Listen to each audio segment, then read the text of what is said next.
Alright, cats and kittens, I lost connection with the server. So we're going back to Silver to report into him. I need to eat an egg. Actually, more precisely, Tia needs to eat an egg.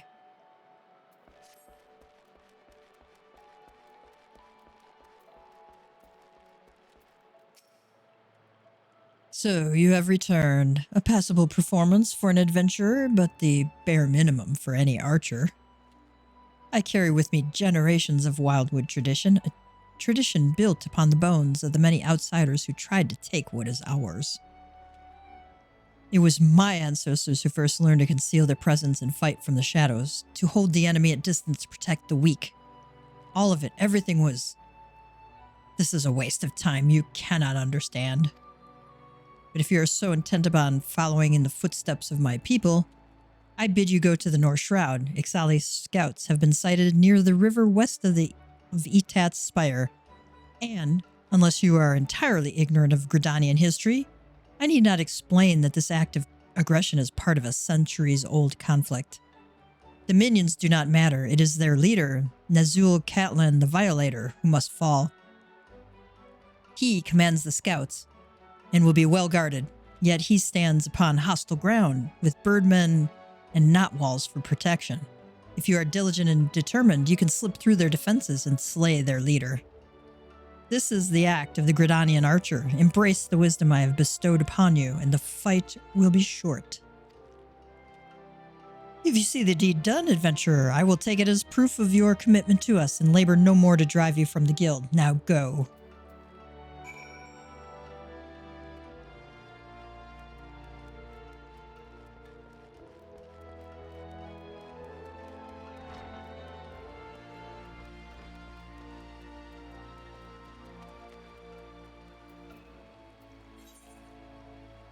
All right, now that I'm level 16, I can finally complete this, quest in Ul'dah, but I'm going to go defeat Nazul Catlan the Violator. What a name. I love it. Where is he at? He is in East Garden. In Fallgourd Float? Really? Alright, that is in North Shroud. Okay. Well, let's exit to North Shroud.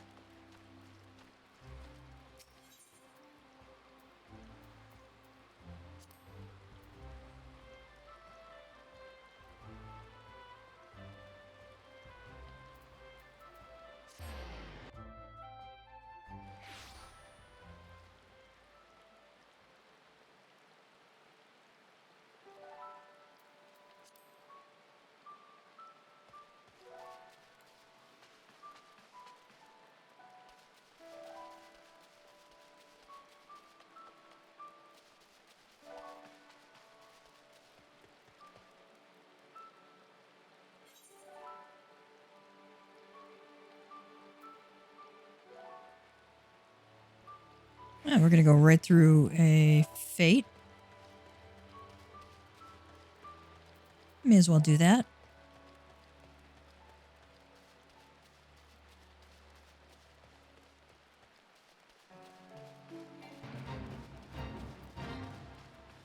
Get some nice XP with that, and I'm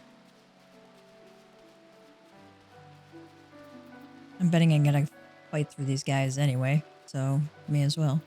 Let's level sync.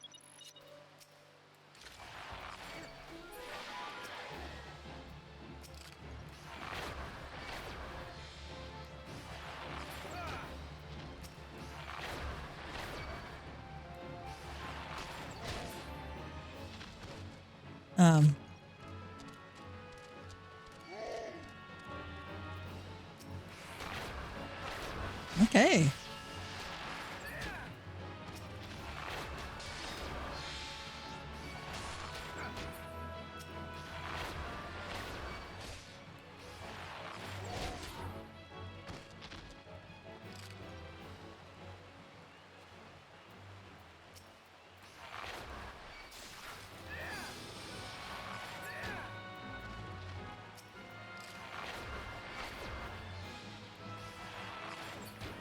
We only have 2 skills we can use right now. So we use Venomous Bite first to put the dot on, and then we use Heavy Shot.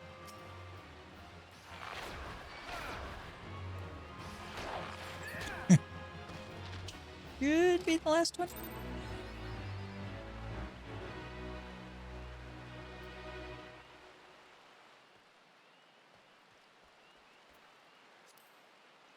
See, oh, I don't have a challenge log yet. Okay.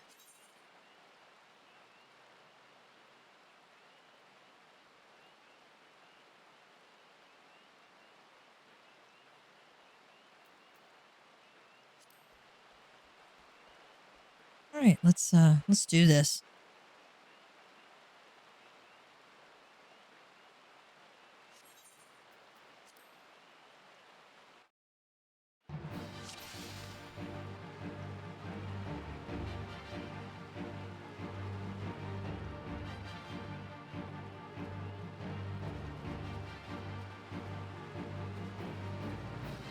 All right, looks like we're gonna have to pick them off one by one.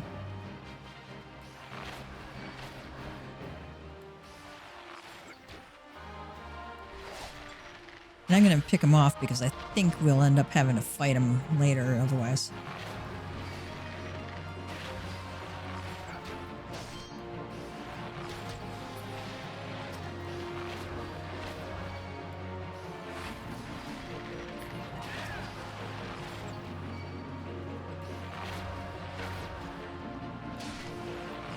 We got plenty of time to do this.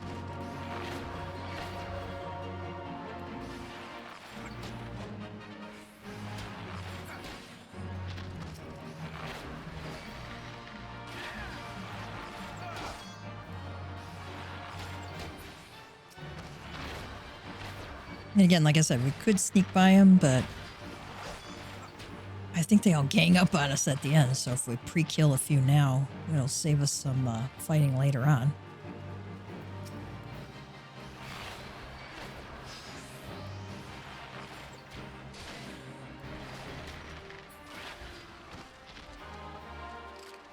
Miradone the Matter? Okay. Excited, not in my forest.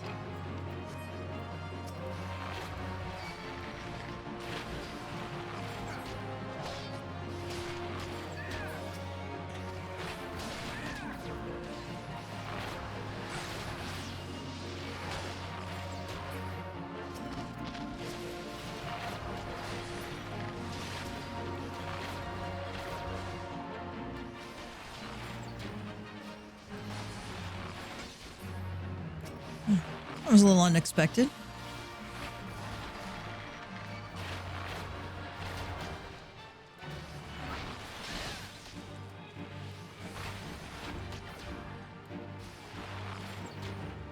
Wear the leader's magic. Maintain a safe distance. Oh, he little shit healed himself.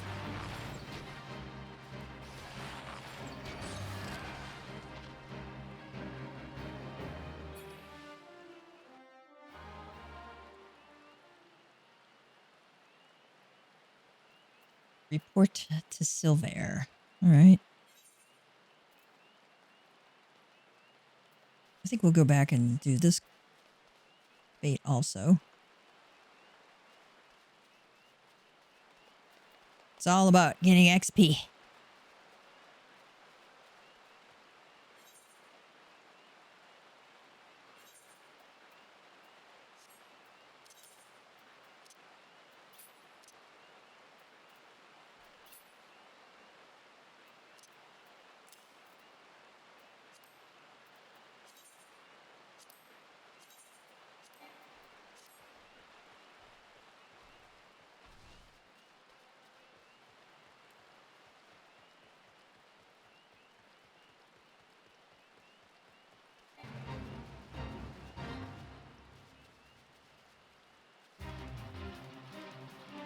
Okay. Yeah.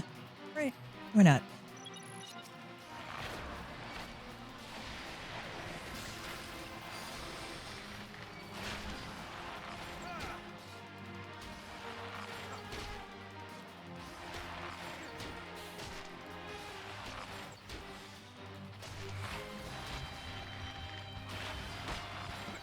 So when your straight shot comes up, don't hit another bloodletter, because bloodletter is what procs straight shot. So you want to use that right away.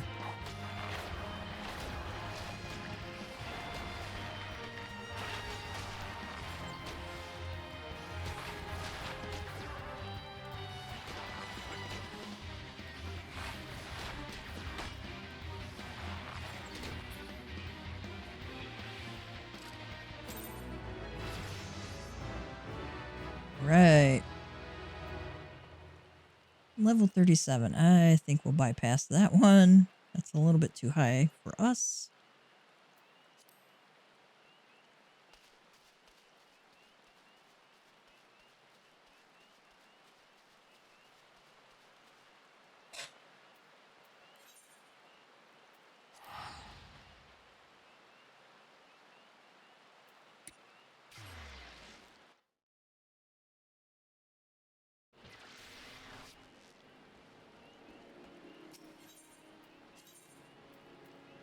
Archers Guild again.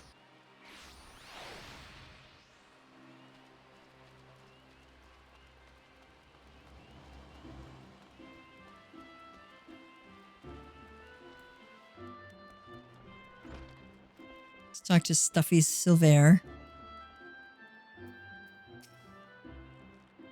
Even now, I struggle to credit the sentry's reports. Yet, here you are, and Nazul Catland the Violator is no more. That a god's damned adventure should be so... Only by the grace of Nemea herself could you have survived. But even though it was pure luck, I will keep my word. Gav, should you stay or should you go, I care not. You have completed the task and are no longer my responsibility. Go now to Lucienne. She will doubtless wish to lavish you with praise. Oh, you'll get no more from me. Off with you.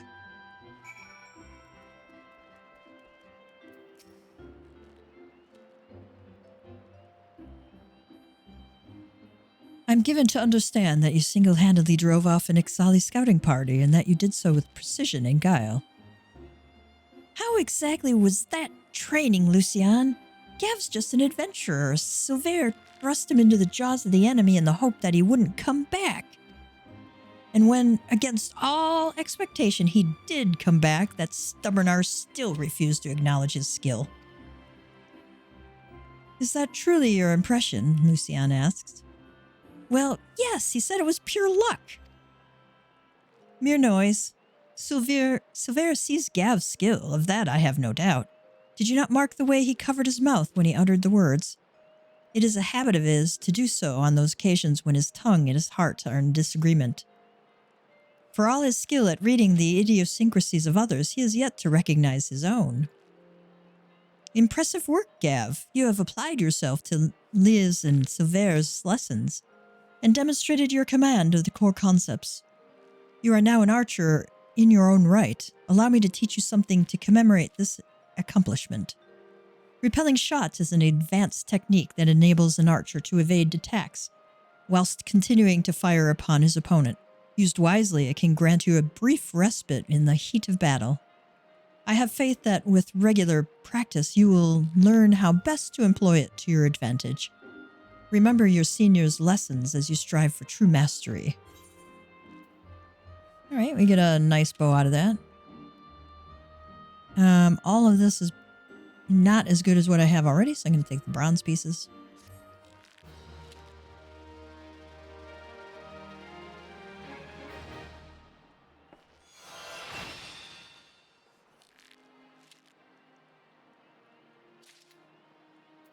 Alright, she's got nothing for us until level 20, I think, to catch a poacher. Yep, level 20. Alright. Let's see if Lee has anything else. Nope, nothing new there. Alright.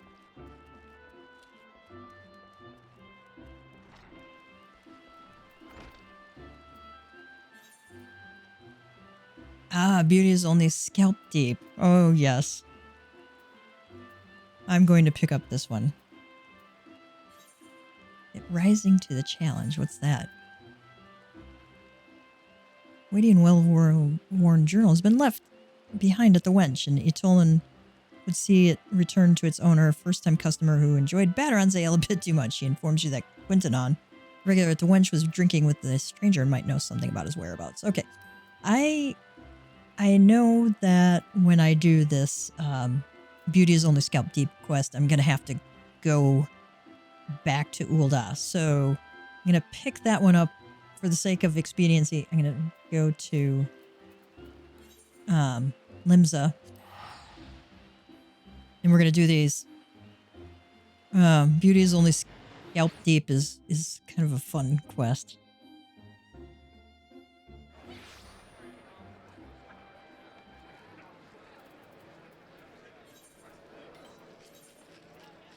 Okay, so she's up by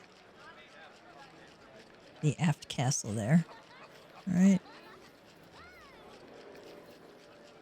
And then rising to the challenge. Where's that one? That's also by the aft castle. All right, let's go to the aft castle.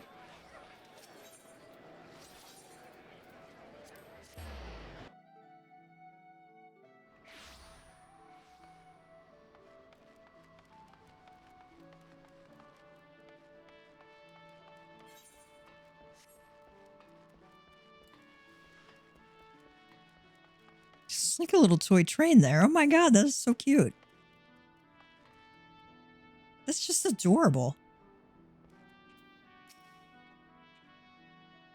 Quintanon, have I seen who? Look, just because I spend more nights at the wench than in me own home doesn't mean I'm mates with every sod who comes stumbling through the doors. Wait a minute, that bloody book, why didn't you say so sooner? The tight-arsed bastard drained 20 flagons and promptly passed out, leaving yours truly to foot the bill. Said he was heading for Aleport. Aye, where else, the scurvy sop? Nemeo willin', he's still stranded at the ferry docks, though the gods know it won't help get me Gil back.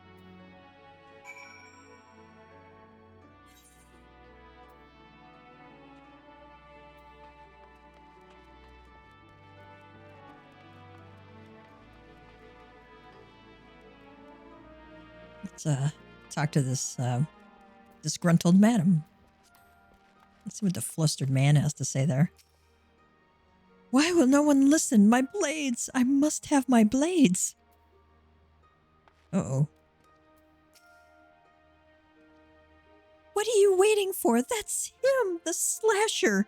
Apprehend him, toss him in jail, throw away the key, or gut him and feed his lifeless body to the sharks for all I care. Just do something. Woe's me. Whatever did I do to deserve this cruel fate? For 6 moons I saved every last gill of my husband's hard-earned wage, forgoing new shoes, a new purse, sometimes even food for our children, all in anticipation of this day. What's so bloody special about today, you ask? Why, this day marks the arrival of a world-renowned aesthetician in Limsa.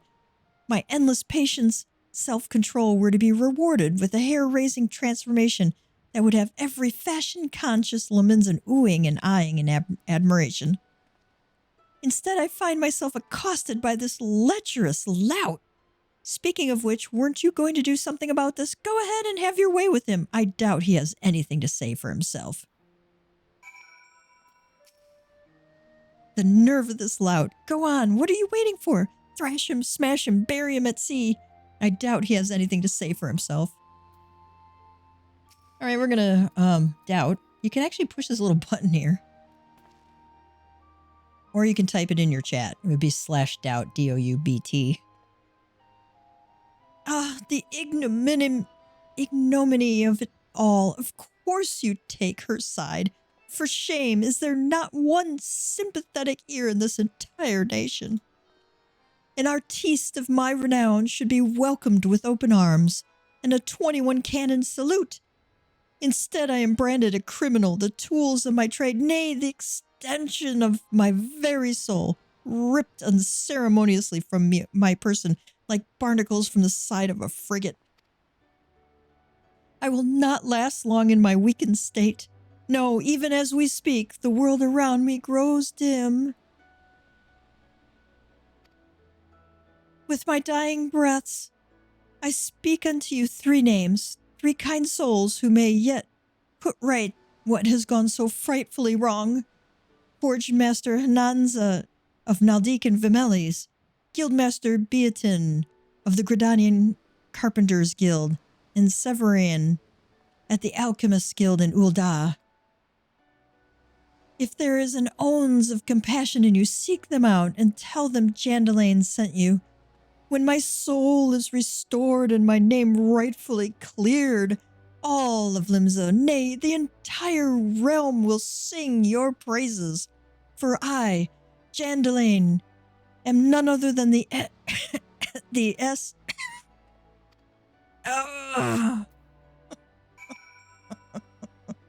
It's so over the top. If there's an ounce of compassion in you, retrieve the tools for my trade. Okay. Let's go talk to the armorers and blacksmiths. I think they're just down the way here. Yeah, we can go this way even.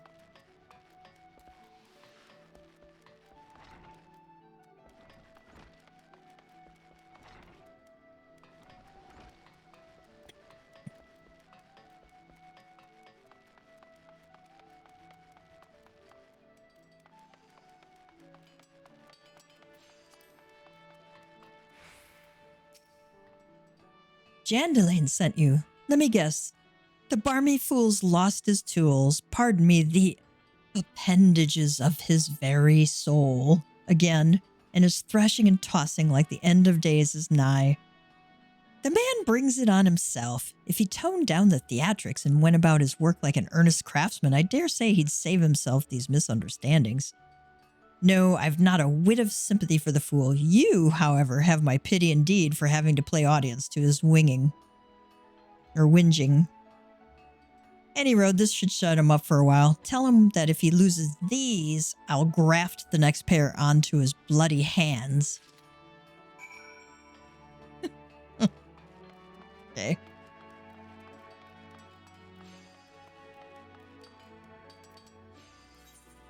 Let's go to New Gradania. I don't want to wait another 200 seconds for it to come back. So I will pay the guild to go there.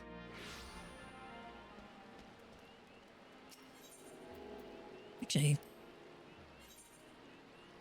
Alright. I forgot the Carpenters Guild's like right nearby.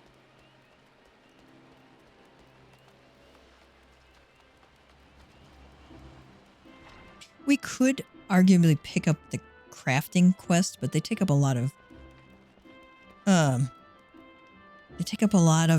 journal space because there's so many of them. And I don't want to take that up. A message from Jandalain, you say? So he's lost another one? Does the man not understand that wood doesn't simply grow on, actually it does, at least in a manner of speaking. But the fact remains that resources are in short supply.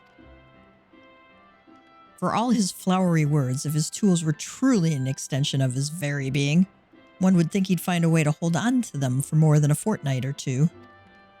Jandalain's skills are not to be doubted, but his temperament leaves much to be desired. Still, it is not my place to judge. Take this to him and let us both hope that he will right his ways.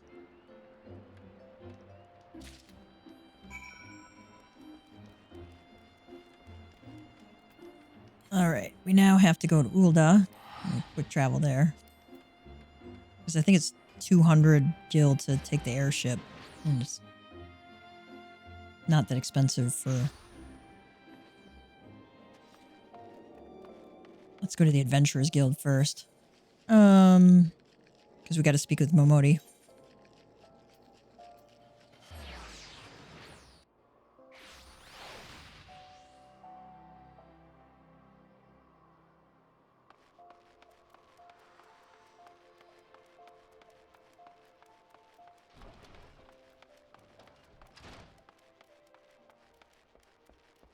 I may speak to the smith here and do these other quests too. Momodi! Welcome to the quicksand, friend. I'm a tad busy right now if you wouldn't mind showing yourself to... Judging by your determined expression, I take it you ain't here for ale. Are you called Gavtia by any chance? Miyun sent word that you'd be reporting for duty. She also made a point of calling you the adventurer of the moment. That ain't no small praise coming from her. But you didn't come all the way here to listen to me prattle. Doubtless you're eager to get started, so let's talk business, shall we? Okay. Momodi is waiting to brief you on your task.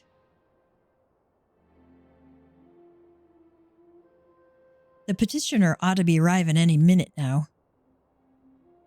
Gods almighty, another second under that sun and I would have been set afire. A tankard of ale, if you would be so kind. Excellent timing, Papa Shan. It just so happens the adventurer who will be handling your petition is here. So this strapping young lad is the much-lauded adventurer, is he? Marvelous, marvelous. A pleasure to make your acquaintance, good sir. I am Papa Shan, formerly of the Sultan Sworn. I thank you for agreeing to lend us your aid.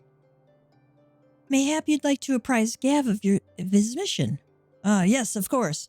The petition in question was submitted by an acquaintance of mine at Amagina and Sons Mineral Concern. It relates to an unfortunate development at Copperbell Mines. To be plain, giants have seized control of the place. These giants are of the clan known as... I have no idea how to pronounce this. Hecatoncars? Fearsome creatures who were sealed within the deepest depths of the mines during the bygone Thorn Dynasty. Alright. If you know how to pronounce this correctly, put it in like IPA notation in the comments section. Alas, it seems they have managed to break through the layer of rock which served to imprison them and now prowl the tunnels where the miners ply their trade. The creatures are justifiably angry about their treatment at the hands of our ancestors, and their presence has forced the suspension of all mining activities on the site. It's no wonder they're angry. Didn't the Thorn Dynasty come to an end over 300 years ago? You know your history well, milady. The people of that age used the Hecatoncars to work their mines. By way of enchanted helms, they were able to bind the ferocious creatures to their will. But as is oft the way in such tales, these enchantments eventually failed and the slaves rose up against their masters. In a desperate bid to contain the unbridled fury of the Hecatoncars, our ancestors induced the collapse of the mine's lowermost levels, so it was that the great giant revolt was ended, buried beneath 100,000 tons of rock. Well now, that's got me thinking. I seem to recall there being an article about Copperbell in the Mithril Eye a fortnight or so ago. It said the mines were being reopened so as to meet the rise in demand for building materials. Like as not, our boys dug a bit too deep and freed the giants. Gods, to think the poor creatures are still alive and kicking after 3 centuries. That's a long time to nurse a grudge. They must be seething. Indeed, Papa Shan says, and that makes them a danger to us all. There'll be no mining at Copperbell so long as they remain.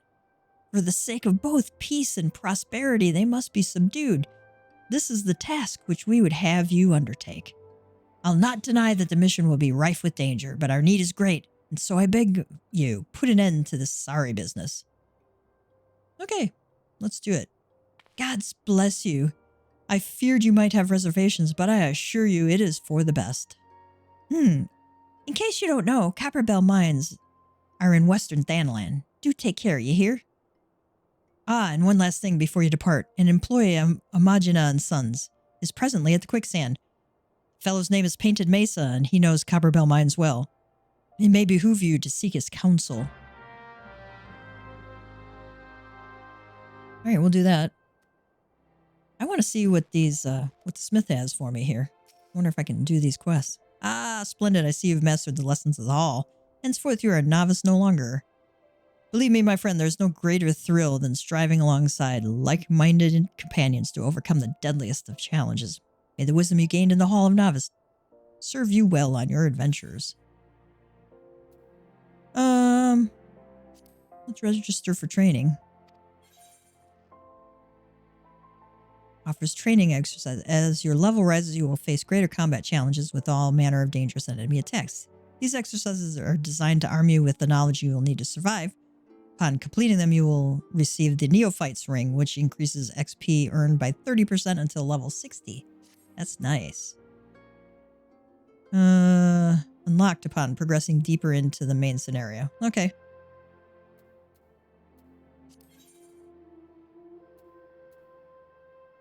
I wonder how far into this MSQ you have to be. All right. Talk to Painted Mesa here. Looking for Painted Mesa. You found him. So you're the adventurer who's volunteered to deal with the mess down in Copperbell, are you? You got guts, mates. I just hope you got skills to go with them, cause things ain't pretty down there. The Hecatan Cares left the place in a right state nary a week after mining resumed. I don't know if you know this, but Copperbell was old when the second old dynasty was still young, and it was abandoned centuries ago. If it hadn't been for the shortage of materials needed for the rebuilding effort, the concern would never have thought to reopen it. We knew full well about the giants beforehand, but the project went ahead anyway. I mean, nothing could possibly survive being buried under a mountain's worth of rock for 3 centuries, right? Wrong. Our miners dug up more than they bargained for. One swing of the pickaxe too many, and they found themselves in the company of giants. Unless we can subdue them, the nation's glorious recovery will grind to a halt for want of aught to build with. The stone torches are keeping watch over the entrance in case the giants fancy some sunlight and fresh air. One of them will be able to show you the way in. I hope the nation's resting on you, friend. Best of luck. Okay, speak with Stone Torch before Copperbell Mines. All right. And that is...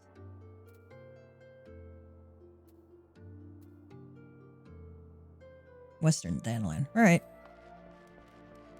I don't know if I've got all the points unlocked here or not.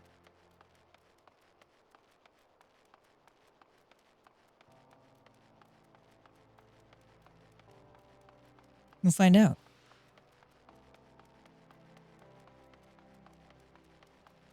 I went out the wrong door there.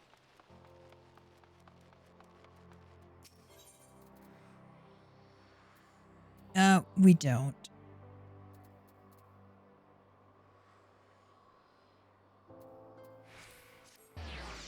I see some blue quests there.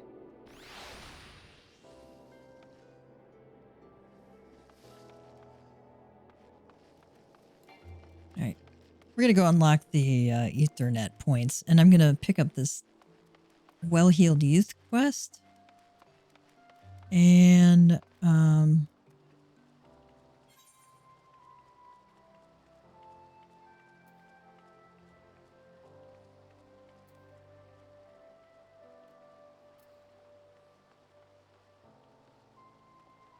we'll do that.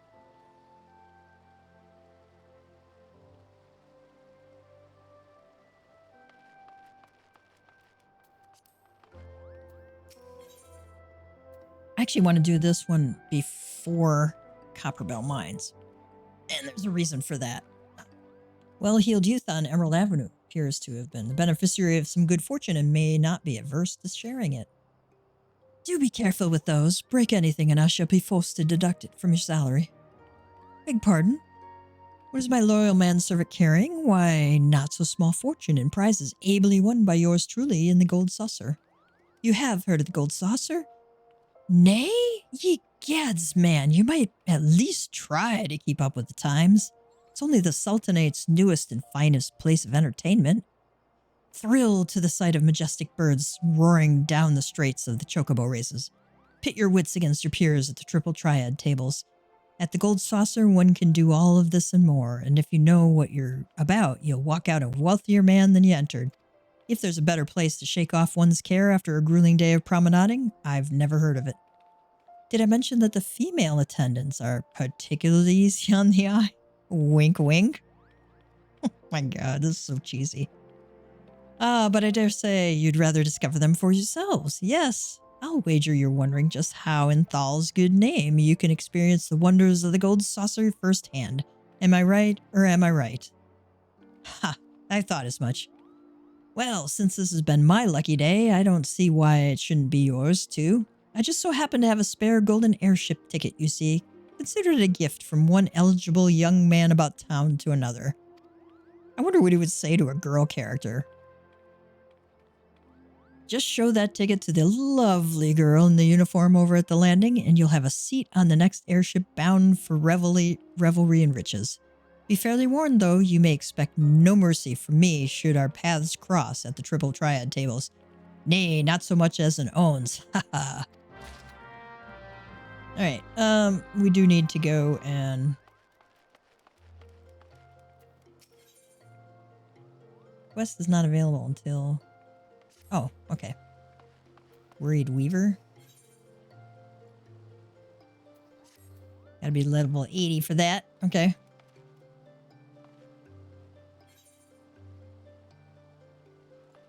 Let's go about unlocking things here. Mainly so I can unlock the airship landing. Because it's always easier to get around that way.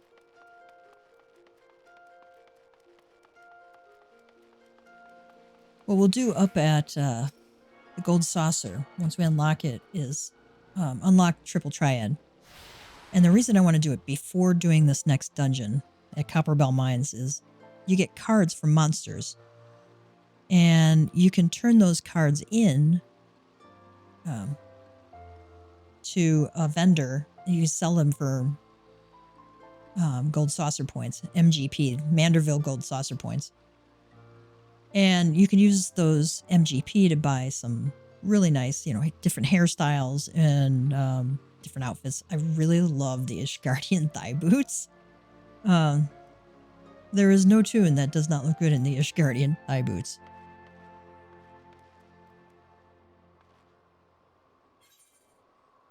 All right. And let's go back towards the Adventurers Guild.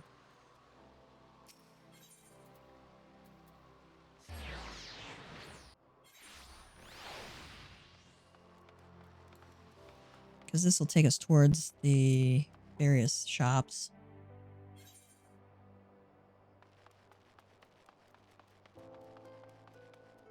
How am I doing on eggs? I could use a few more eggs. It's not called a culinarian here for food. It's called a potwatch. Oh my gosh. Wow. They did a graphics update yesterday. 7.1. And oh my goodness, the details they added to these different shops. Wow. This just looks great. Good job, Square Enix. Good job. Good job. I could type a number into that box, but I'm too lazy.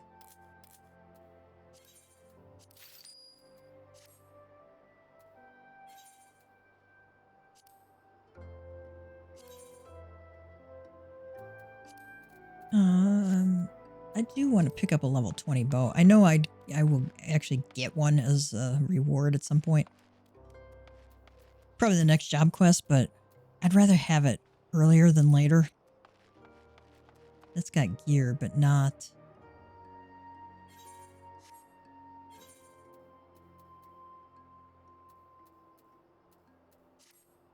Got gear, but not arms. Okay. Alright, I keep stopping in the middle of my sentences. There we go. Independent arms merchant. That's who we want.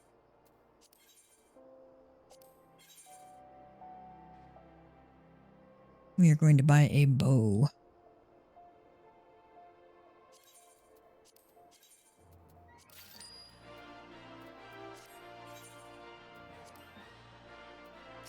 Yeah, we could sell the other one while we're at it. And all this other stuff in my inventory, by the way.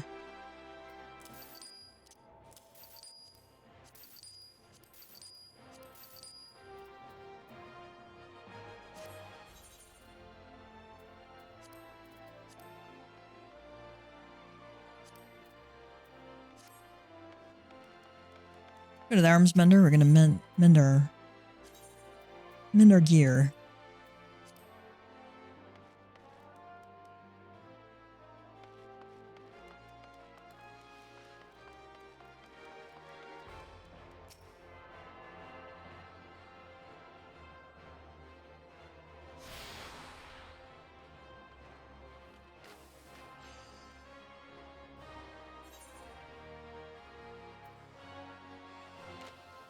Okay.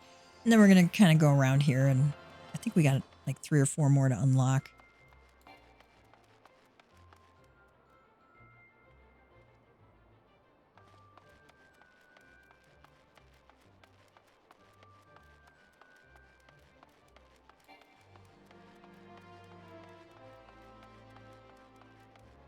I believe we get some XP for unlocking all of them. I could be wrong.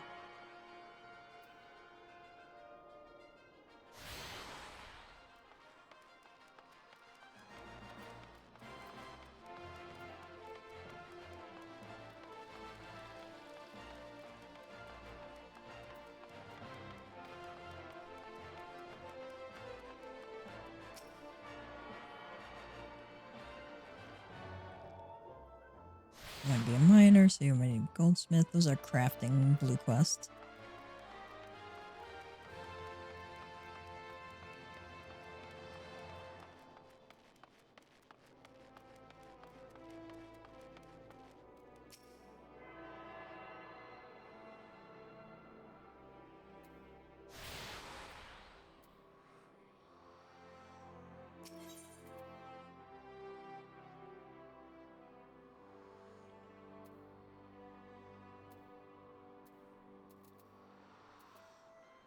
How do I unlock the goldsmiths? Oh, that's the next one up. Oh, no, that's the one I'm at. Okay, gladiators and alchemists is what I still needed to unlock. Okay.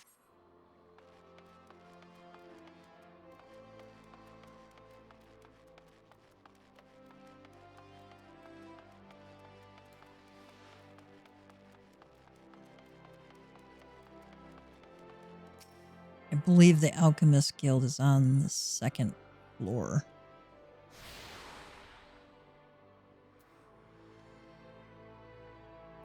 Yep. Oh, and we actually have to go up there anyway. Okay.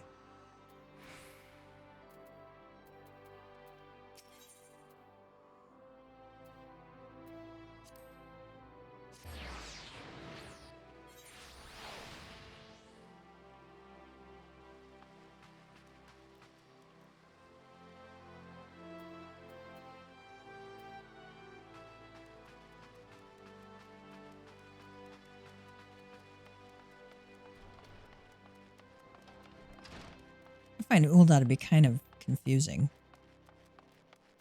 Less confusing than Limsa was when I first joined the game. Limsa was very confusing. Until I remembered that all I have to do is take the Ethernet shards everywhere. Then it suddenly was not confusing anymore.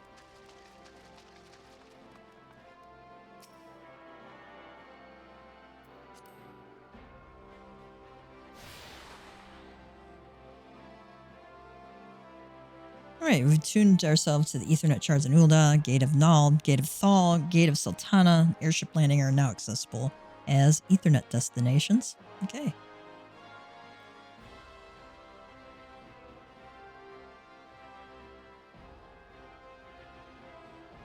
Wouldn't let me move for a moment there until that got done popping up on my screen.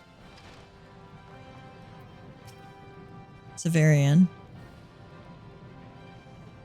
You've come on behalf of Jandalain. Why, I just furnished him with a fresh batch of my special creations last week. I realize the man's services are in demand, but it would be physically impossible for him to exhaust the entire supply so soon. Stolen, you say? An unfortunate turn of events, indeed, if not entirely unexpected. You see, the man is something of a genius, and genius is often misunderstood by modest minds. Trust me, as I speak from extensive personal experience. Great minds must band together in trying times, lest the realm be deprived of our talents. And so I command you, deliver this parcel to Jandalain with all speed. Okay. This is a little full himself, too. Alright, let's...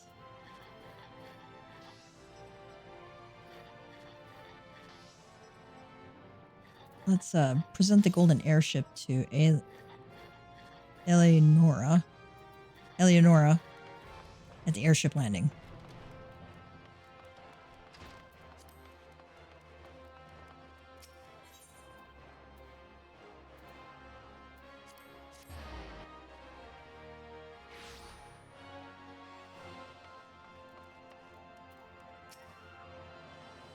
This is the reception desk for flights bound for the Manderville Gold Saucer.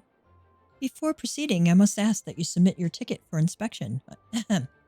You do have a ticket, yes? Yes, I do. It appears that everything is in order. An airship will be departing shortly before the next bell. Shall I reserve a seat for you? Yes. Let's travel there.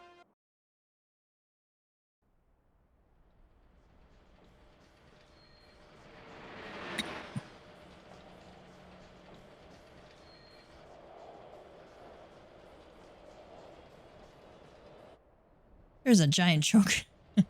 Giant actor. Out in the middle of nowhere. Okay.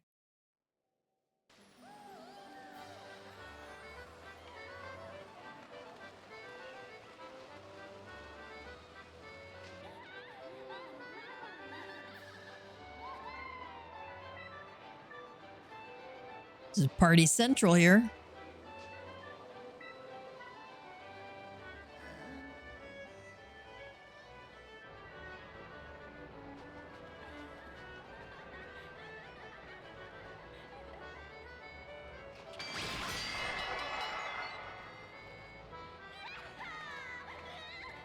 I'm gonna see if one of my cats was there.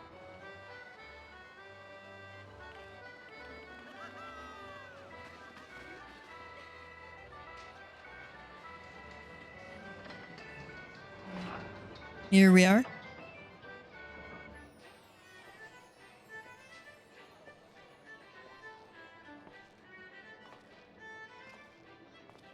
Like, wow. Okay. It's like half amusement park, half casino.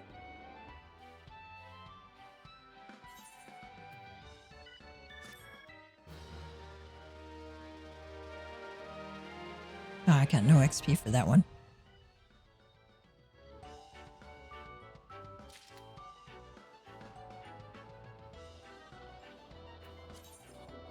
Welcome to the Manderville Gold Saucer, where all your dreams can come true. That is, all your dreams can come true if you have enough Manderville Gold Saucer points, MGP. Gil can be exchanged for MGP at the main deck counter in the middle of the entrance square. The current rate is 10 Gil for 1 MGP. Uldan law prevents the Gold Saucer from exchanging MGP if the patron already possesses more than 500.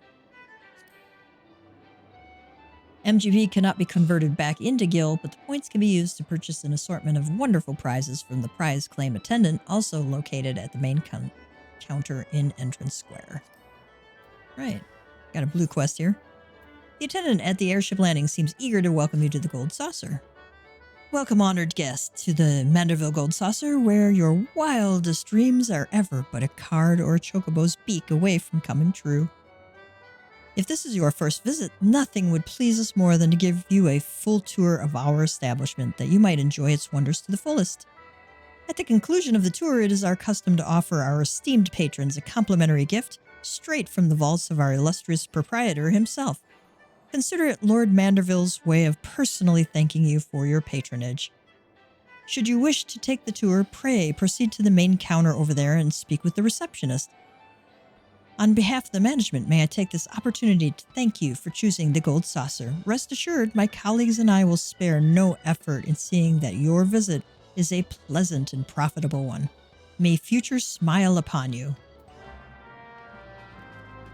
All right, again, Playboy ladies, welcome to the manner of escape reality, embrace fantasy or something like that. Okay. Oh, aren't they nice? I wonder if they have anything to say. Welcome to the Gold Saucer, honored guest. There's no end to the wonders within these halls. Pray don't be shy about partaking in them. Here at the Gold Saucer, we strive to make all your dreams come true, even the dreams you never knew you had. Tee-hee. I don't play all of the games in this. In the Manderville. It's just so many, and I have so much to do with getting the main scenario quest stuff and side quests done, but we'll probably tackle these at some point. I might try out different things. I've never done chocobo racing for interest, for example. That might be interesting sometime. All right, Gold Saucer attendant. Welcome, traveler, to the Gold Saucer. This is the main counter where you can purchase tickets for the mini cactpot, acquire and redeem Manderville Gold Saucer points, and much, much more. But what in the world are Manderville Gold Saucer points? I hear you cry. A most astute question, and one which I shall be only too happy to answer. But first, if I may direct your gaze to your left. Beyond those majestic gates, you will find Chocobo Square, home to the Chocobo Racing Circuit. What chocobo owner has not dreamed of pitting their fleetest bird against the realm's finest in a pulse-quickening dash for fame and fortune? Truly, it is the sport of sultans. And should you desire a more elaborate contest of strategy, you will surely find it in Minion Square at the Lord of Verminion tables, where would-be generals pit armies of minions against one another in battles for honor and glory. Now, where were we? Yes, Manderville Gold Saucer Points. Put simply, NGP, as we call it for short, is the currency by which dreams are bought and sold within these halls. But my associate here beside me can tell you more, including how to go about acquiring some MGP of your very own. Pray, speak with him to continue your tour.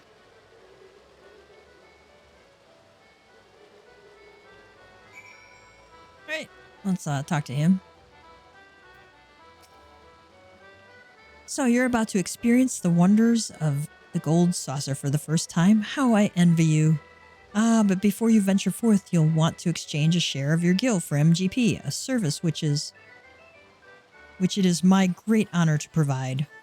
The MGP in your coin purse, you'll be able to enjoy all of the fabulous attractions we have to offer in all the wonderful games. If you play them with skill, you'll find your little stack of points increasing 10, 20, even 100-fold. Now that you know the fundamentals, you're ready to step out into the floor of the Gold Saucer. Your tour will continue at Card Square to the southwest. The card trader there shall be your guide. I would, of course, be happy to exchange some of your gil for MGP before you venture on. While my associates and I strive to leave nothing unexplained, there truly is no substitute for first-hand experience, and I heartily recommend trying your hand at our many amusements for yourself. Alright, I'm gonna go ahead and buy some.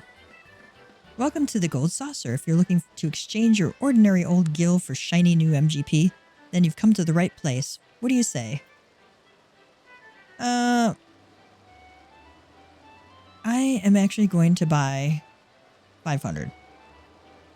Because I know I'm going to use them in a little bit. And if you have over 500, you can't ever buy more, so it's probably something I shouldn't necessarily do, but I'll explain a little bit why we're doing that. All right, let's talk to our mini cactpot broker here. Welcome, welcome, fair traveler. Care to test your luck with a mini cactpot ticket? Yes. Splendid, sir. Now allow me to explain. Mini cactpot is a game of chance, available to you thrice every day. Playing is simplicity itself. Just guess the value of the covered numbers to win it big. If Nemea's grace is with you, you'll be rewarded with Manderville Gold Saucer points galore. So, sir, do you feel lucky? You can now purchase up to 3 mini cactpot tickets per day. The counter for mini cactpot tickets resets daily at 9 a.m. Earth time. That'll be, it may say a different time for you if you have a different time zone, alright? Each mini cactpot ticket has 9 slots arranged in a 3x3 grid. Each slot is randomly assigned a number from 1 to 9. When you purchase the ticket, a single number will be revealed. To play, uncover any 3 other numbers. Based on that information, guess the sum of each line. Finally, select a single line. The payout of MGP will depend upon the total sum of the line you have chosen. All right. Complete. Redeemable for 100 Mandeville gold saucer points. Yay. All right, I can now purchase mini Cacpot tickets. Let's do that. Come one, come all. Drawing number 4098 of the mini Cacpot is here. Care to try your luck with a ticket, sir? Yes. Mini Cacpot rules are simple. First, you select 3 numbers from the 8 hidden on the ticket. Next, select one of 8 lines, vertical, horizontal, or diagonal. Okay. Oh, I try and do these in kind of a line. All right. Once you've selected a line, all the numbers are uncovered with the sum of the 3 in the line you chose, determining your MGP payout. It's that easy. All right. So I've got this line filled in, so that's 8. So I could get 720 gil if I take that. The big payouts are if you get 6, which is a 3-2-1 combination. I can't get that because the one's over here in the other corner, so there's no way I can get 10,000. The other big payouts is 24, which is a combination of 7, 8, and 9. All right.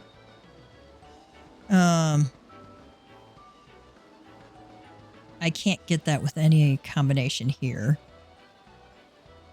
And I don't know that I'm going to get any of these other combinations. I think 720 is probably my best bet here. So I'm going to take the 8. All right. So this I would have had I would have gotten a 72. I would have gotten 180. We've gotten 119, 119.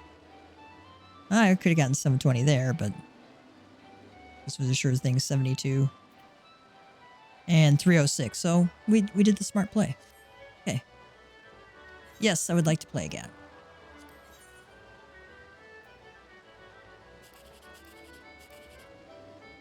All right, so I can't get a 7, 8, and 9 with this combination.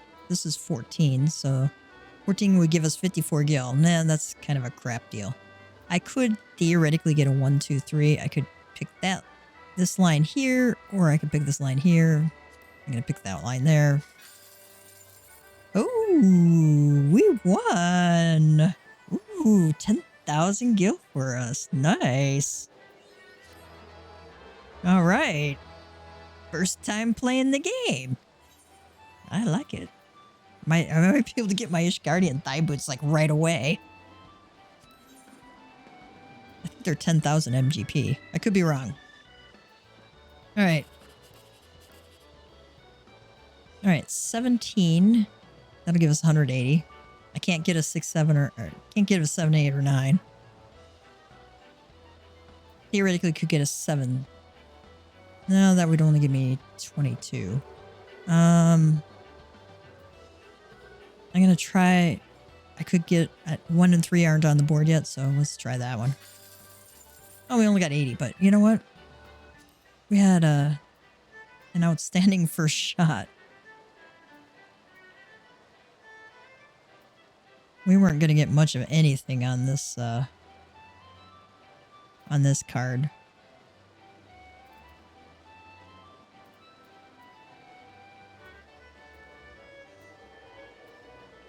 The most we would have gotten was 306. Okay. Now, we're supposed to go speak with the Triple Triad Trader. This is the guy I really wanted to talk to, okay?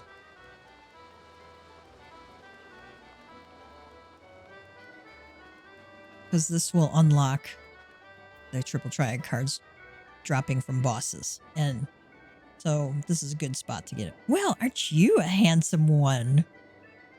Aw, thanks. Welcome to Card Square, home of the Triple Triad tables.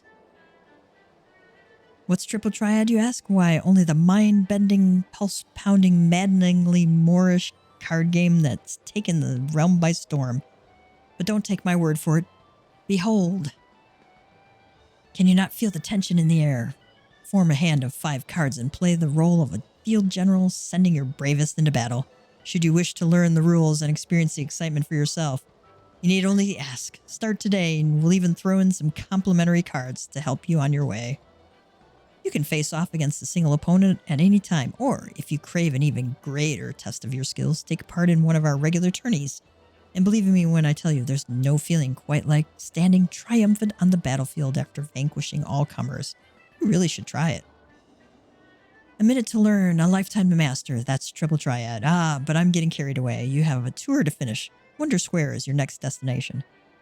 Not that there's any hurry, of course. If you'd like to play a hand or two before you go, you need but say the word. Right. Did they give us some cards? No. I'm going to unlock my voucher here.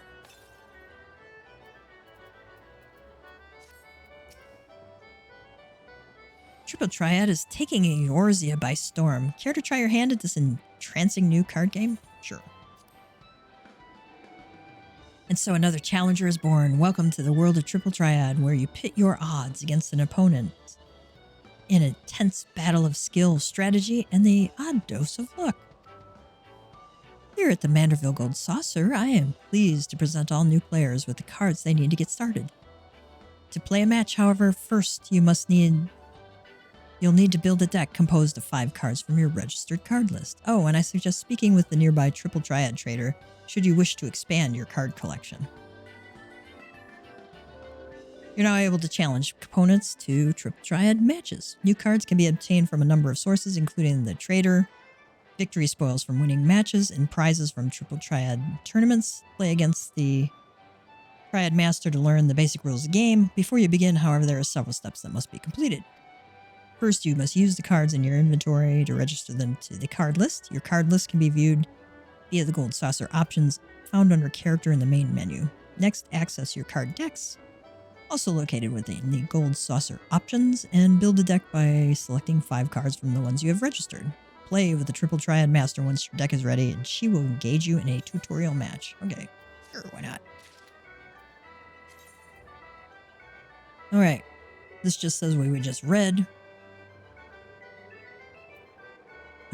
If you have any questions on how to play Triple Triad, be sure to ask the master for a private lesson.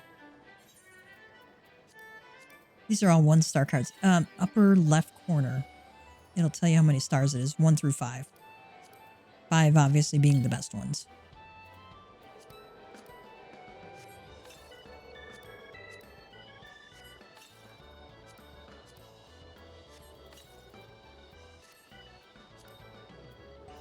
So we go to Gold Saucer. We're going to pick... This is our card list. Let's make our card deck. We really only have one choice here. I just click the recommended. Save it. Now, when you get more cards, you can add them into these other decks. Ready for a challenge or match, are you? Wonderful. I'm afraid I must deduct a number of MGP as per Triple Triad regulations. Rest assured that victory shall win you back those points and more. Now it is my distinct pleasure to introduce you to the game that is sweeping the realm. Okay, you'll now be invited to a match. Select challenge to begin the game.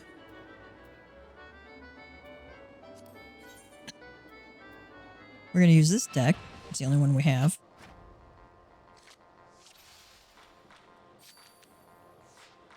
Oh, that wasn't fair. Triple Triad is played by placing cards on a grid. A variety of rules exist to change how the game is played, but let's start off with the easy one, all open. I'll go first this time, show you how it's done. I'll also extend the time limit so you have plenty of time. Blue turn. Alright,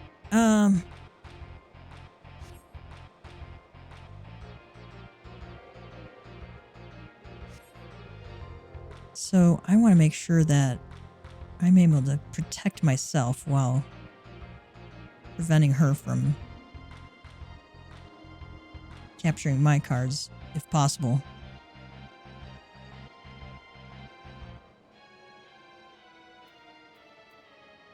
So...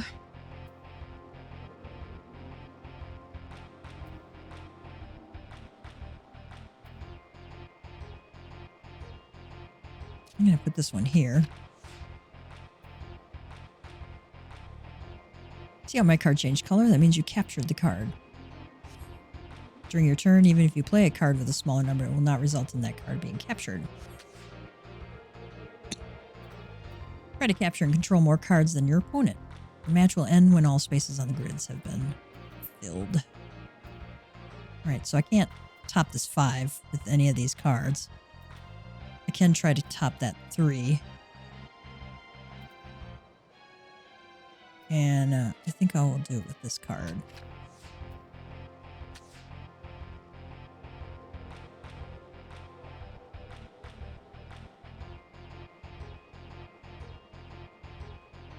He's going to try and capture this card once I take it.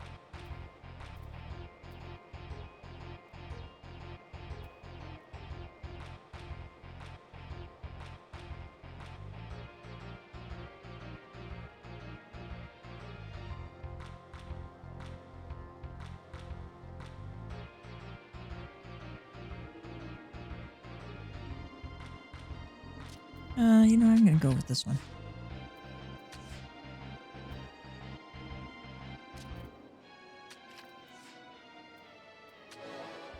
I won.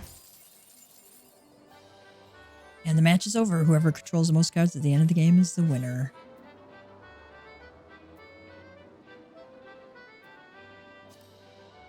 Ah, well done. Now that you have an understanding of the rules, it's time for you to go forth and seek out the many triple triad players found here in the Gold Saucer and the world beyond.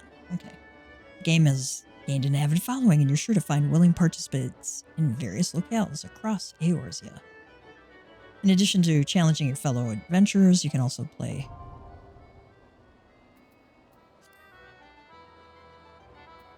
Okay. That went quick. You've now entered the world of Triple Triad match play. If you see someone with the card icon next to their name, it means they are currently seeking a match. Triad matches are not only limited to the confines of the Manderville Gold Saucer, you can seek a match with other PCs anywhere in Eorzea. Good luck, and may the spinner's pull be ever kind. Alright, and now we can get monster cards as drops.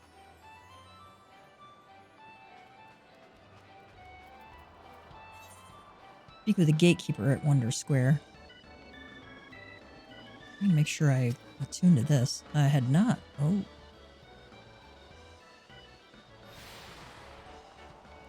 It's attuned to the Aetherite too.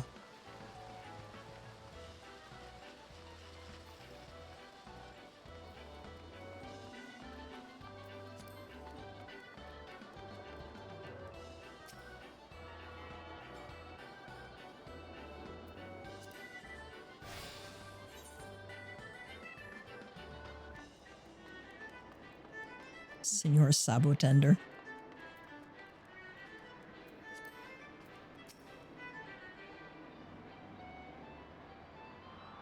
Look lost, honey.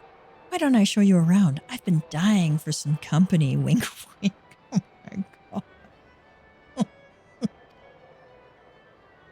Feast your eyes on Wonder Square. From gripping games and awe-inspiring attractions to the finest in fine dining and the freshest of refreshments. There's no end to the wonders housed within these halls. And let's not forget the most wondrous of them all, El Coloso, as we lovingly call our mammoth cactuar mascot, is the star of some of the most popular events. Suffice it to say, you won't want to miss them. Now I know what you're thinking. With everything going on at the Gold Saucer, how can I ever hope to keep up? Well, you needn't worry. My fellow gatekeepers and I will always be on hand to see that you don't miss a thing. For the continuation of your tour, I've been instructed to direct you into the waiting arms of my colleague Veleda at the Cactpot board. She's one of our most popular girls, and once you meet her, I'm sure you'll understand why. Well, ta-ta for now.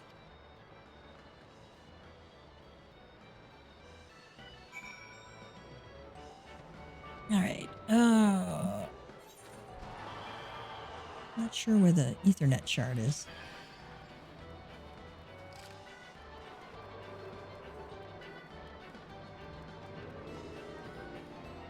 They might both be upstairs. This is, there's not a soul in the world that can satisfy my need for style. They must be upstairs, so let's go upstairs. There's some little carnival games down here like Monster Toss and assorted other things.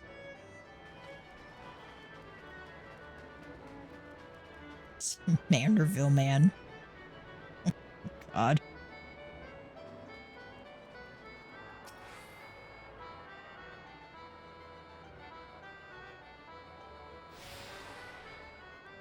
I think this thing in the center is like a platforming game. You have to like jump from thing to thing to thing, and it's got little hazards in the way and stuff like that.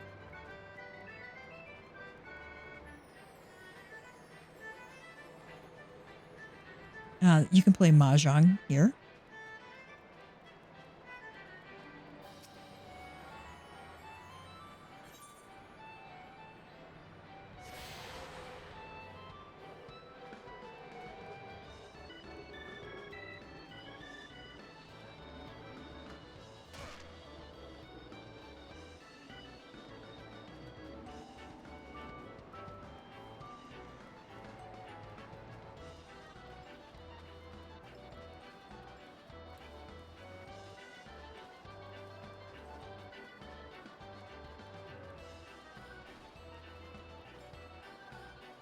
An event square.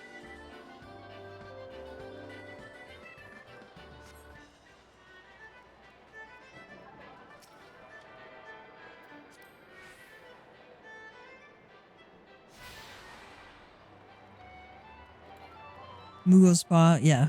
If you really want, you can try and grab some item out of there. Good luck with that one.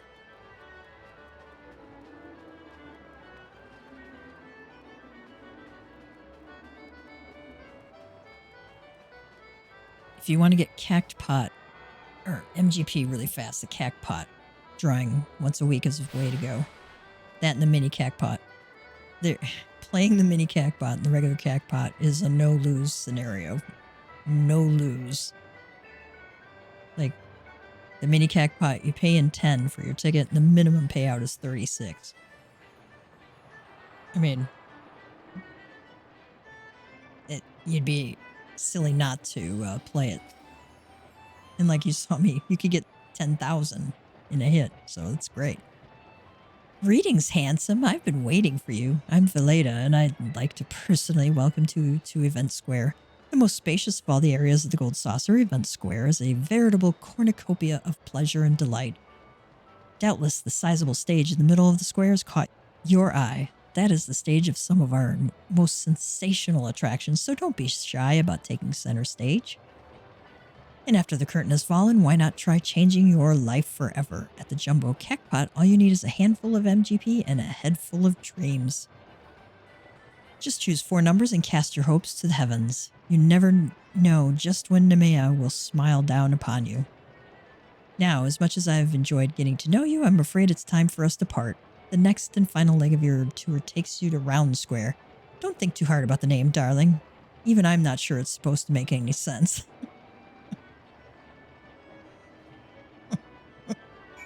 Okay, why not? Alright. So the Jumbo Cact Pot is like, I think the first ticket is like 200, the next one's 350, and the next one's 400 or something like that. The minimum payout for each ticket is like 1,500. Okay, consolation prize is 1,500. So this is another no-lose scenario. Manderville is like the worst casino owner ever, because he loses money. Welcome to the Jumbo Cact Pot, where the Eorzea of your dreams is only 4 digits away. Can I tempt you with a ticket, sir? Yes. Excellent. Let me enlighten you as to how it all works. First, you purchase a Jumbo Cact Pot ticket from me. Then you pick 4 lucky numbers, any from 0 to 9 that tickle your fancy, and inscribe them onto your ticket. After that, simply wait until we announce the winning number to see if if you have any matches. Check your digits from last to first. The more matches you have, the more Manderville's Gold Saucer points you'll win. If all your numbers match, then ding ding ding, you've hit the Cact Pot. You'll receive an embarrassingly large number of MGP and an extravagant prize besides. And with the Jumbo Cact Pot, the more The more participants there are, the grander their prizes become. Just imagine how many MGP you'll stand to win if all your friends and allies join in the fun. When the time comes to draw the winning number, look no further than the lovely Cackpot cashier. She will provide you with everything from first prize to consolation points. Last but not least, I will be here to assist you day or night if you are ever at a loss. Okay, so the winning number is drawn every Saturday, 8 p.m. my time.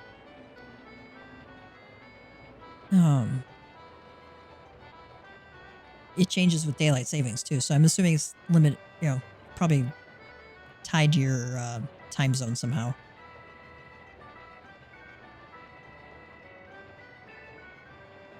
After the drawing, you will have until the following Saturday at 8 p.m. Earth time to claim your prize. Once this 1 week period ends, please be aware that you will be unable to claim any prizes from the previous drawing. Got another MGP voucher. Nice. Welcome to drawing 584. Can I interest you in a ticket to fame and fortune? Yes. Now that all that's left is to select a 4-digit number. The winning number will be selected at a later date. If the last digit of your number matches the winning number, you win 4th prize. If the last 2 match, you win 3rd prize. If the last 3 match, you win 2nd. And if all 4 matches, you take home the grand prize. The default one that shows up is 0000. It's totally random.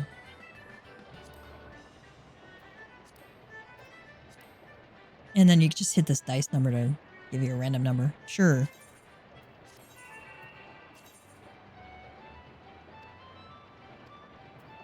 Alright. Sure. Looks good to me.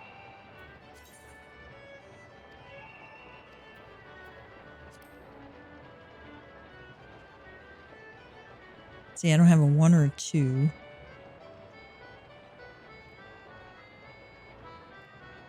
I need something with a 1 and a 2 in it. Alright.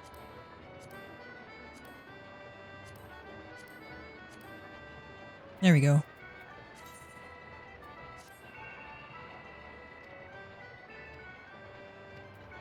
So we'll come back on Saturday evening to pick up our prize.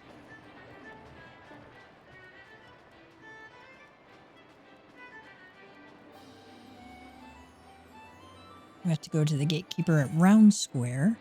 Okay.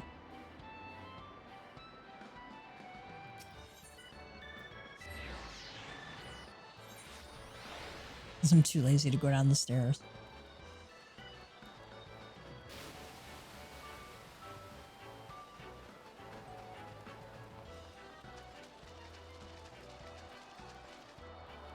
Aw. It looks so sad.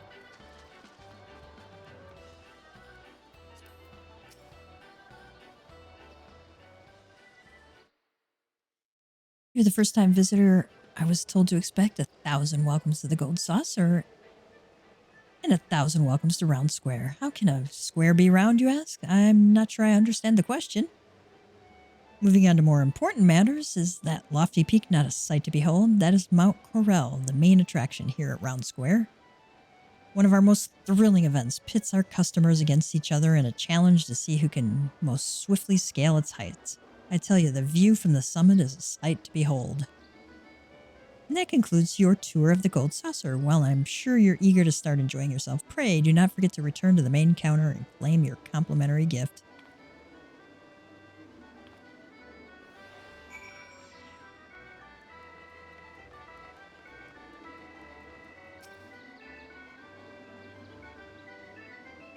Because a senior saber or something.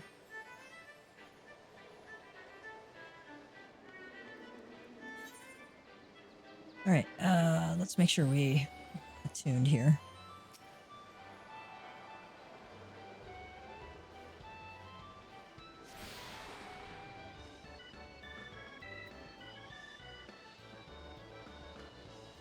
Alright, there is one more place we need to attune to.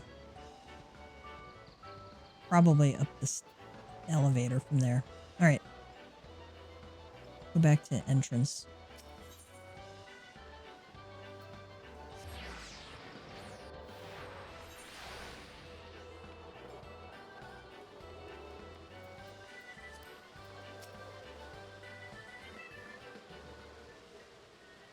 Welcome back, honored guest.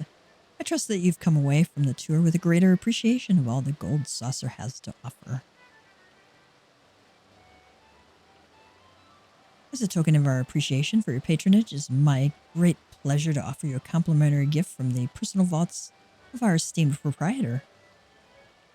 Well, knock me down with a chocobo's tail feather. Is that a new customer I see? Ha ha! I could hardly have picked a better time to drop in for an impromptu inspection.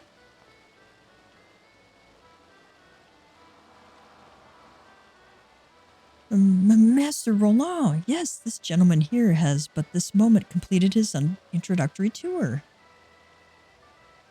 Is that so? Well then, allow me to personally welcome you to the Gold Saucer. I'm Roland, good sir, the fellow entrusted with overseeing the daily affairs of this fine establishment on behalf of our esteemed proprietor, a great man if ever there was one. You're an adventurer, yes? Aye, your dress and bearing told me as much. I dare say, then, that on your travels you have seen firsthand the difficulties which yet plague our nation. Witness the struggles of Alamigo's displaced masses and those whose homes were consumed in the fires of the calamity. The Sultanate is not unsympathetic to their plight, of course, yet how can one begin to provide succor to such countless multitudes? One man had an answer. Godbert Mandeville had a dream of a house of untold wonders that could provide stable employment and lodgings to the displaced, mirth and merriment to the disconsolate, and prosperity and plenty to the Sultanate at large. To many of our patrons, the Gold Saucer is merely Eorzea's foremost entertainment venue, a place to forget about their cares for the day. To me, it is one of the founding stones upon which our realm will be rebuilt, a miracle wrought by the hand of the greatest man I have ever known. Something tells me you understand that which I have told you, that you, perchance, share a similar dream. But I will keep you no longer. The Gold Saucer and all its wonders await you, friend. Pray, enjoy them to your heart's content. Till we meet again, may the spinner's pull be ever kind. Sweet. This is why you buy the MGP first, because after you do all these quests, you get so many Gold Saucer points that you can't buy anymore.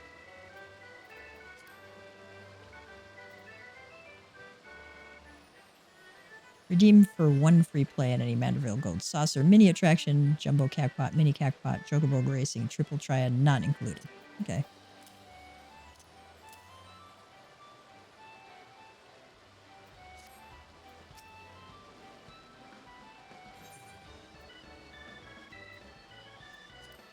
Alright, let's see what they have for sale.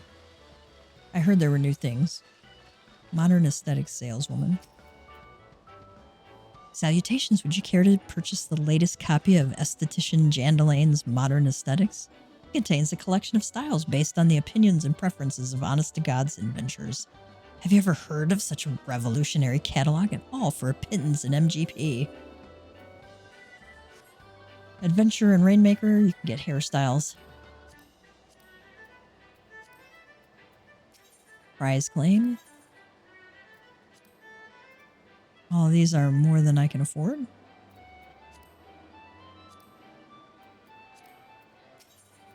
Prize exchange 2.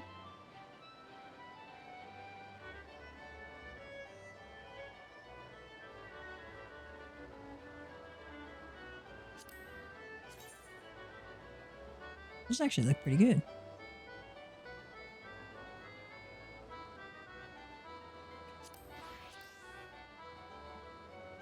Ooh, that's actually really good for a Reaper outfit.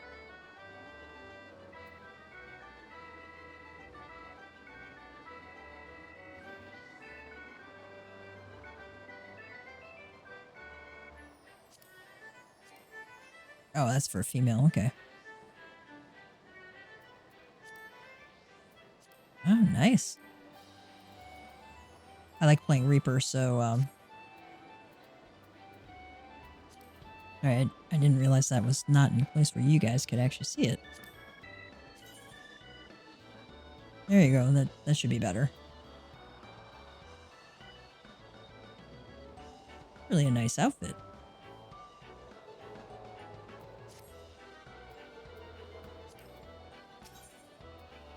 Reaper right now is my favorite. Varnish Maddow brush.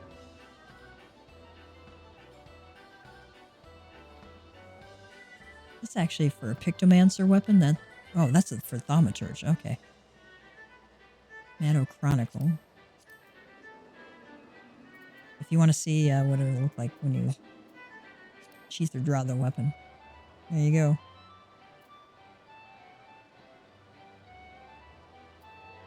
Those are for casters.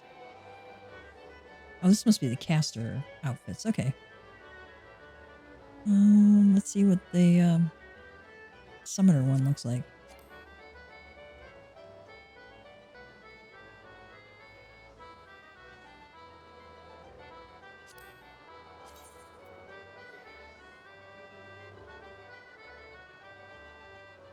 That looks quite nice too.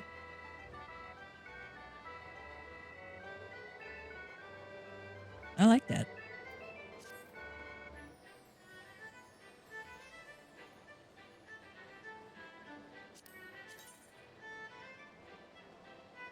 I'm not big on headbands.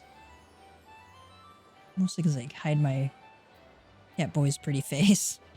So generally won't be doing any of those. Let me go back to prize 1 and see.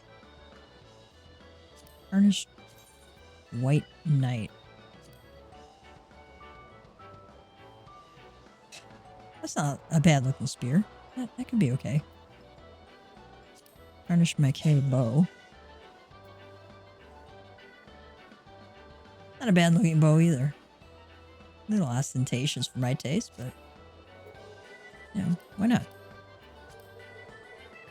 Alright, let's there's also prize claim over here.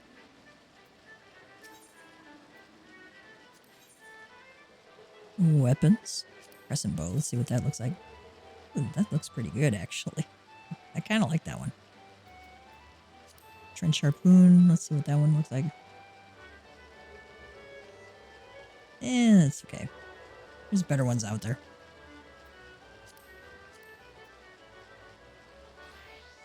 Okay, that's like, looks like one of those old-fashioned telephone things, except it's on the end of a pistol.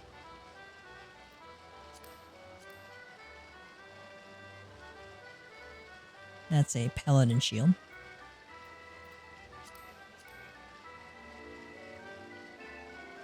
Not a bad axe, actually.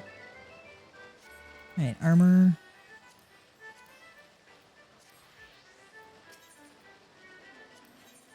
Gear. Gambler's trench coat. Okay, that's very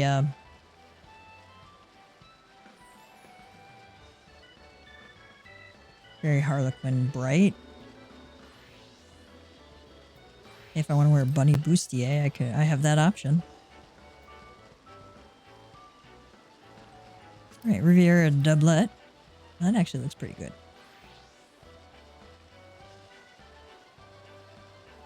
Not bad, not bad.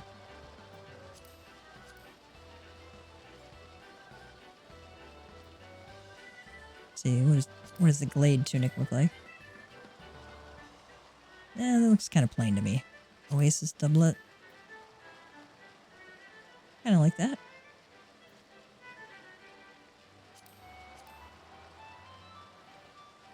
That's not bad looking, actually. I think that originally was a female outfit, but they changed it so you can wear anything.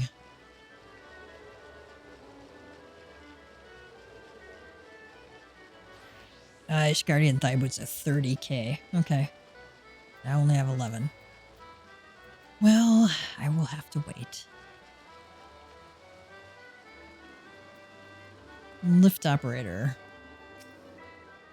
Beyond this door lies Chocobo Square and Minion Square, homes to the heart-pounding, hair-raising spectacles that are Chocobo Racing and Lord of Verminion. Sure, why not?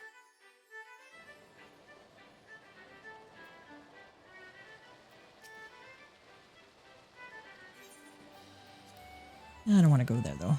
I'm going to go unlock these Ethernet shards.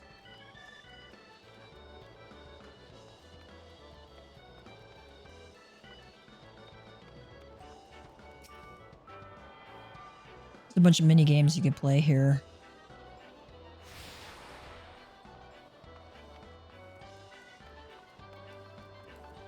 I just do the cactpot ones because they take, you know, virtually no time.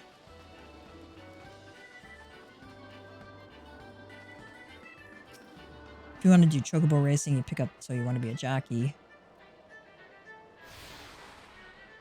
I think we've got them all. All right.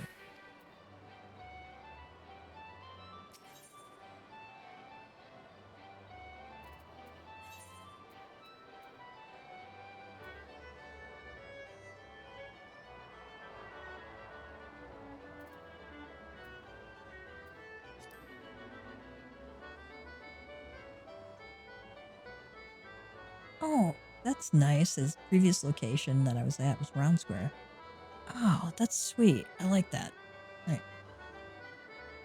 Let's go back to the entrance, because that will take us back to Ul'dah where we need to be.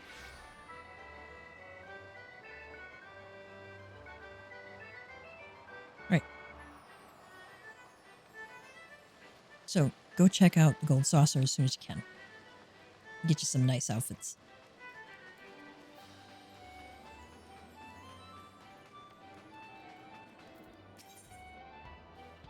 You know what? I'm going to make Gold Saucer a favorite place.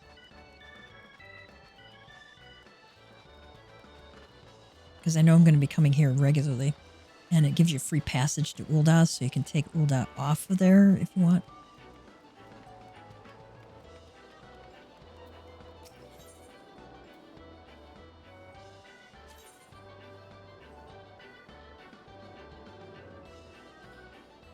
I'm going to take Ul'dah Steps and Nald off there. A couple of reasons for doing that. Number one, I know that my estate, my FC's estate is in the Goblet. So I can come here really inexpensively.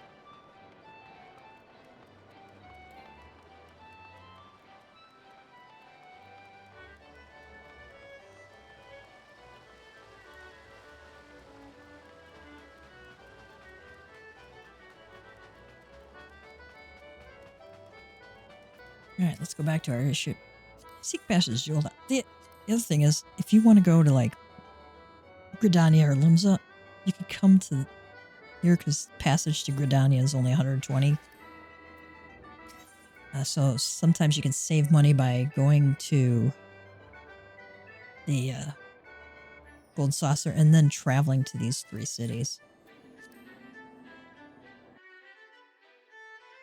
It's one way to save gil. That gil adds up over a long time.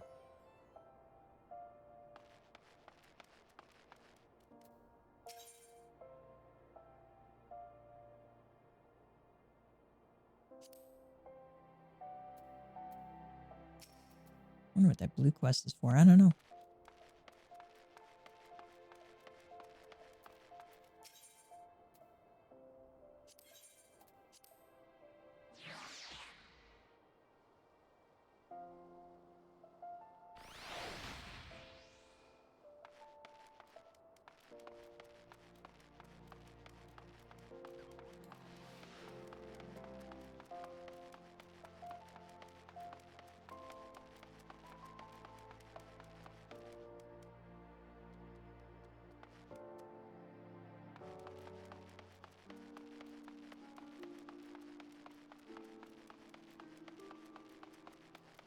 This is the closest way out.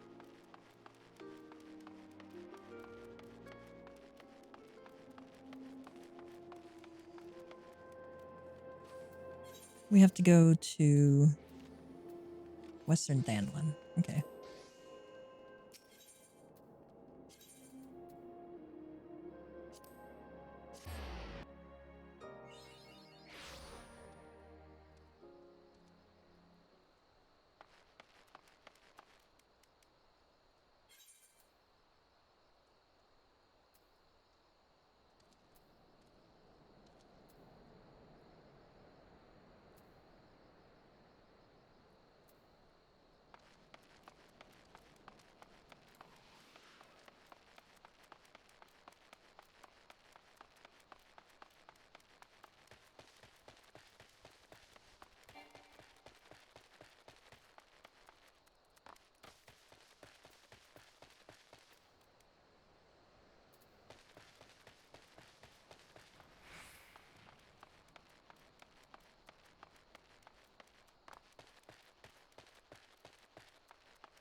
There's some fates coming up ahead, so, you know, like partway done anyway. We may as well help them out the rest of the way.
Alright, that one's, I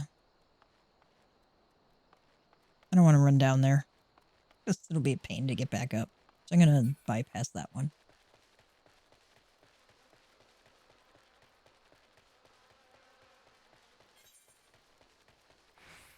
That one's only got 3 seconds left, so we're going to ignore that one. We're going to unlock this etherite. And that way I've got something here in case, God forbid, we die. It'll be faster to get back here instead of running.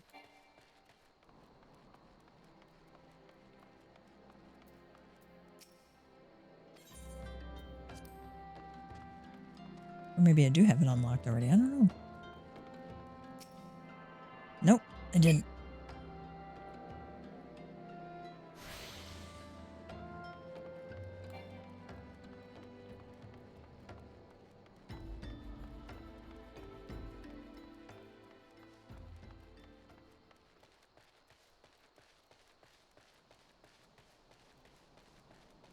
It's going to lead into our second of 3 dungeons that we have to do for the MSQ.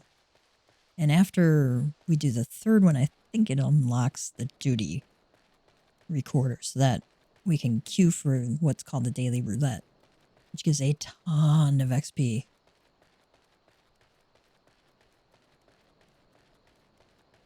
Just seeing if any of these were on the hunt log, and they're not.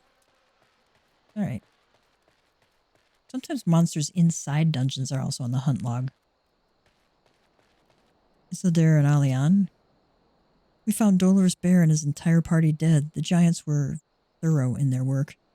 Judging by their tracks, it would seem they tried to rush a horde of the creatures. I cannot say for sure what drove an experienced crew like theirs to throw caution to the wind, but I do have my suspicions. We're all our worst critics, and our desire to be better past achievements can rob us of good sense. Thus do we become more given to recklessness. Whilst it is important to have goals, one must not fixate upon them to the exclusion of all else. Do so, and one will surely pay the price, as Dolorous Bear and his comrades did this day. Aww. Isildar, I have been an adventurer for long years and borne witness to many a pivotal moment in history. Though the times may have changed, the essence of our trade has not. Adventuring has ever been a quest for self-betterment through challenges freely faced, and ever shall it remain so. As an adventurer becomes more experienced, he will naturally acquire a love of justice and an understanding of the spirit of self-sacrifice. Such experience cannot be measured in any tangible way, yet it most assuredly shapes who we are, grounded as it is in the decisions we have made on our journey and their consequences, good or ill. I sense a light within you, young one, and it tells me that you are destined for greatness.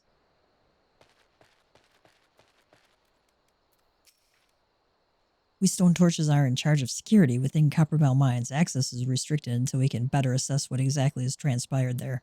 Only those with express permission may enter. Right.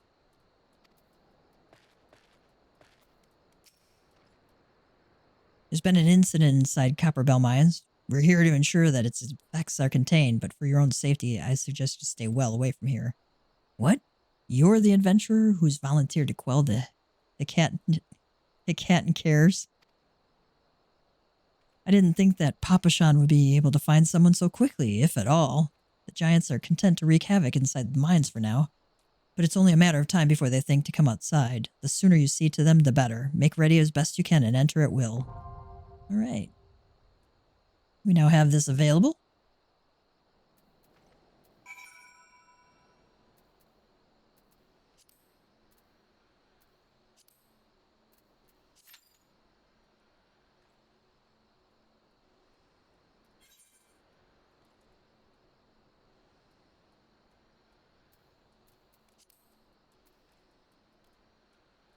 Oh, I do have a devil leveling roulette available. Okay.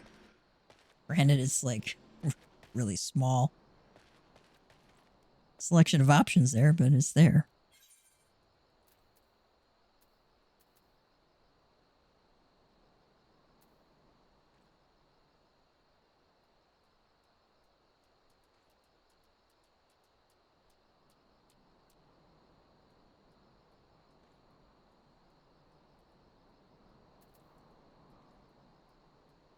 Oh, I know what I'm going to do here.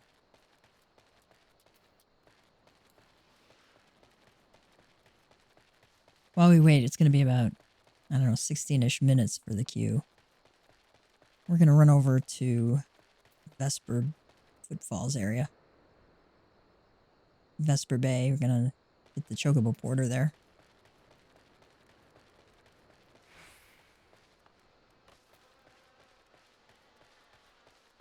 I wonder if I can take the bird from there.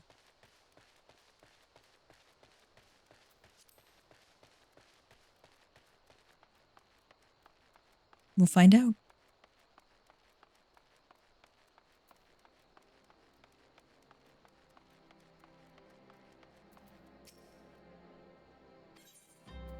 Hire a reporter. No. Oh. Looks like we gotta run.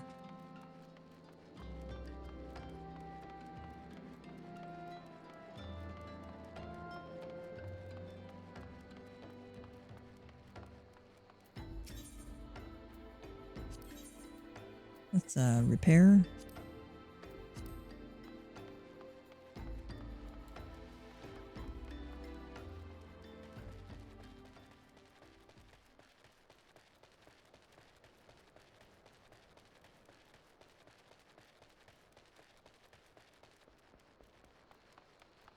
Kind of looking around to see if any of these are on my hunt log too.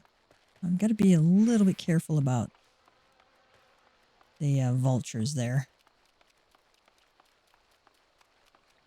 Or buzzards. Because they will aggro.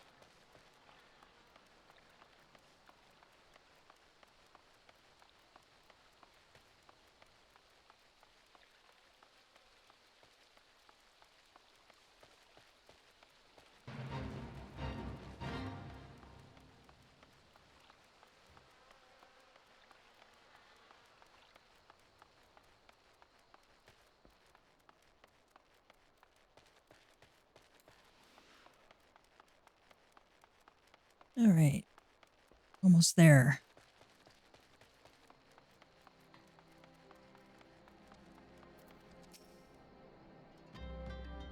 Ah, do not tell me this is your first time to this stop.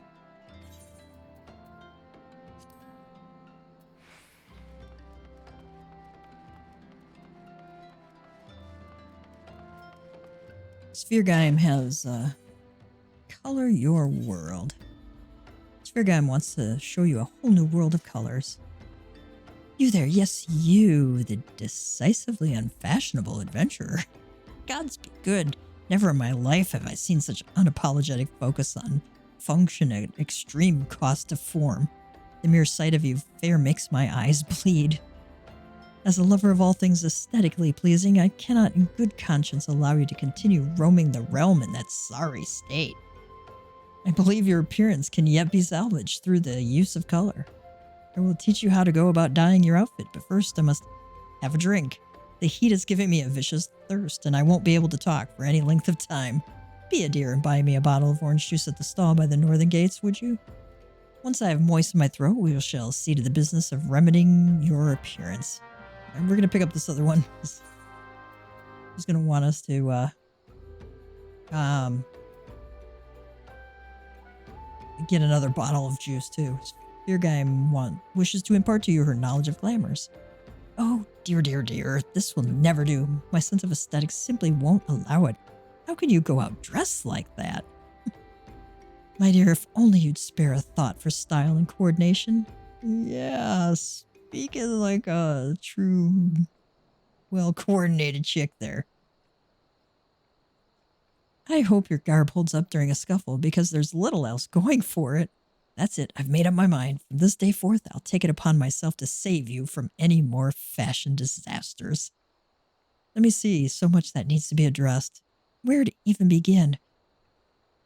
Be a dear and get me a drink. I'm feeling rather parched, and this is a matter best discussed over a glass of something cold. Just go to the pissed paste and ask Hookland. I'll have some blood orange juice and tell her to make sure there's no pulp in it. Now off you go.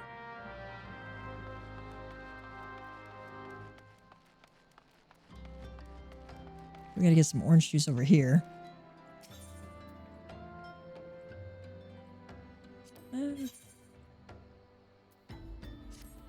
What they got in the way of weapons here.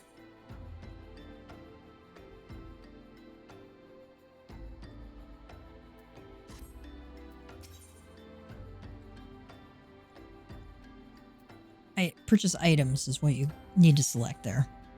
And she wants us to get an orange juice.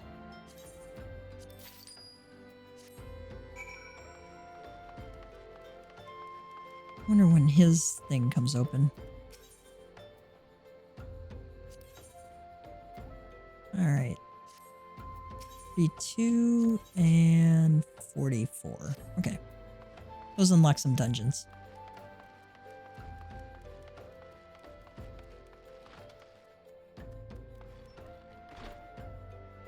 You look awfully sober. Maybe we can fix that. Oh, Speargime sent you, didn't she? That woman, I've never known anyone so lazy. Would it kill her to come and get it herself? Here you are. You shouldn't let her push you around, you know. Give her an ilm and she'll take a malm.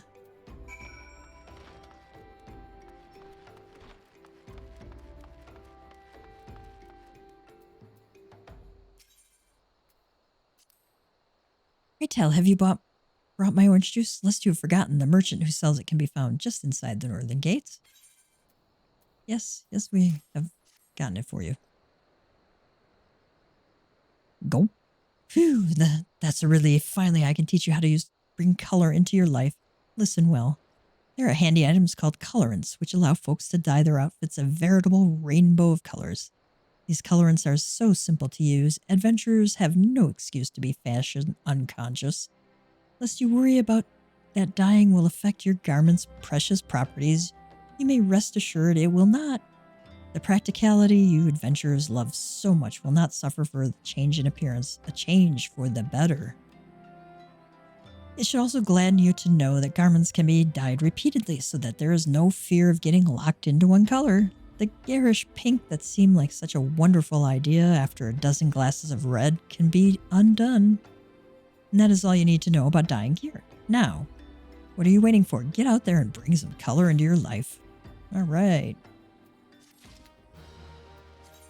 Dyeing. You can now dye items. To dye a piece of gear, you must first have the proper colorant. It's basically dyes. They can be crafted or purchased in the stores. Once you have the proper colorant, dyeing an item is as easy as selecting the dye icon from the action and traits interface. There's no limit to how many times an item can be dyed. Dye can also be removed by using an item called Terabint. Basically a dye remover. It should be noted, however, that certain items require the completion of quests before they can be dyed. Oh, so if you see a little lock there, you can't dye it, but you can dye it after you complete certain quests. This little circle here means you can dye it. All right. If you wish to paint a housing fixture or furnishing, you can do so by selecting Furnishing Color by accessing Housing within the social menu. Alternatively, furnishings can also be painted when selecting from the inventory. So, how's that drink coming along? Here, have another blood orange juice. Oh, delicious. Nothing better on a hot day. Some say I have expensive taste, but life's too short to settle for second best. Of course, this extends to my choice of wardrobe too. Yes, we can see that, Sphere Guy. Now that I'm feeling refreshed, shall we get started? Do you know, dear, you'd look a lot less drab if you knew how to apply glamours. What's a glamour, you ask? Well, they use a glamour prism as a catalyst to project the image of one item onto another. It's just an illusion, mind, but very convincing. This means the original object stays essentially the same. It just takes on a new appearance, that's all. Remember, if you fancy a change, you don't have to stick with the same glamour. Just apply another one on top or use a glamour dispeller to return the object to normal. Why sacrifice style for such humdrum trifles as durability or protection from bodily harm? Limitless possibilities for self-expression are just a couple of glamours away. Go ahead, give it a try, and do make it quick, dear, for my sake. I'm finding your uninspired attire more and more offensive with each passing moment. All right.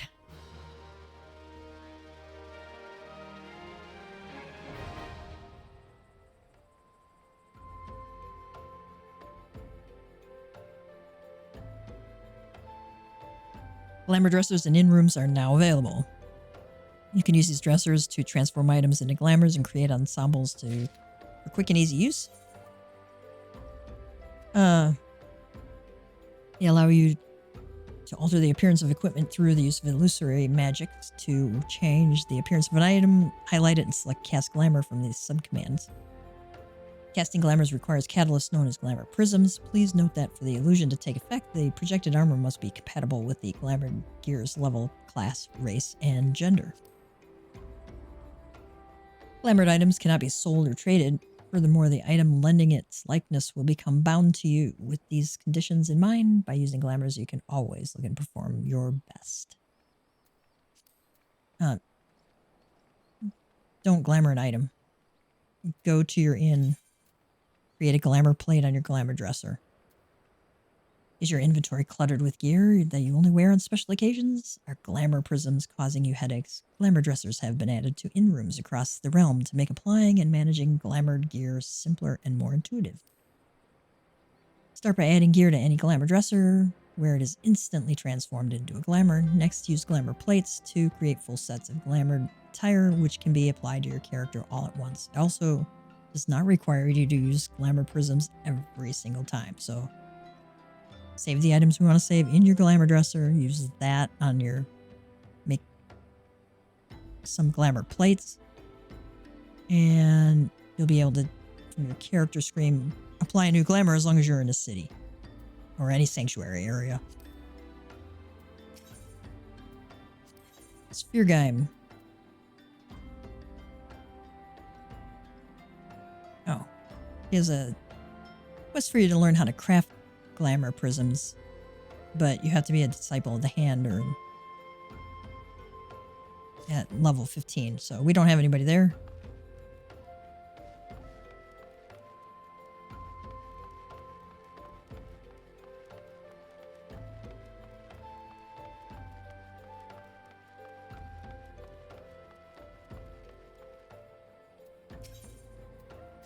Trauma Queen? Oh, that's level 47. Okay.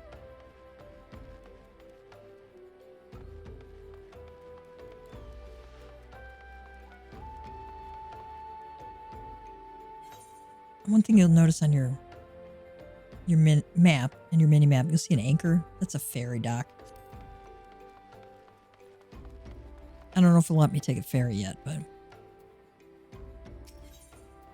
Oh, yeah. So you can travel to Limsa.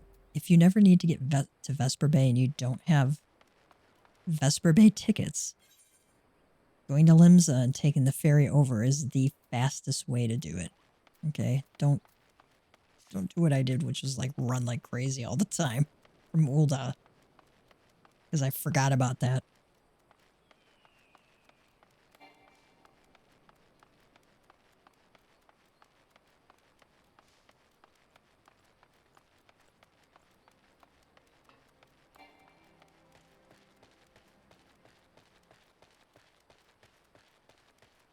I'm running over here because I may have hunt log item over here. I'm not sure.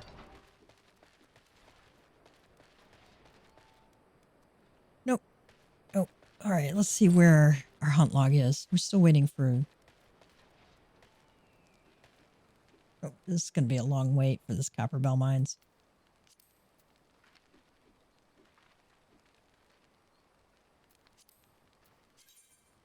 I forgot that I put it on my bar there like that. All right, Mandragora in East Shroud. East Shroud, South Shroud, Southeast Shroud. Well, let's go. We're going to quick travel back to Gridania because it'll be cheaper that way.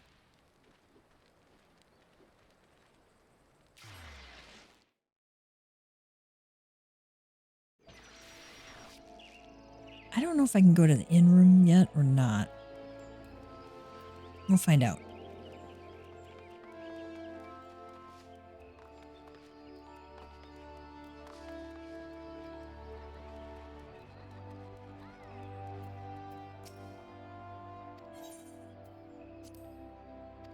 Oh, yeah. Okay, I can go to an inn.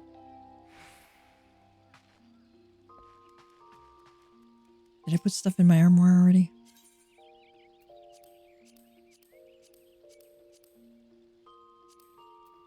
Yep. So now I can make a glamour. All right, edit glamour plates. See if I've got anything I can possibly wear.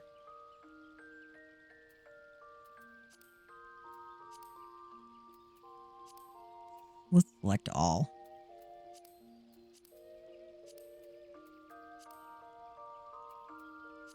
I can open armoire, click these buttons to see what you got. Baron helm and wild rose bandana. Eh.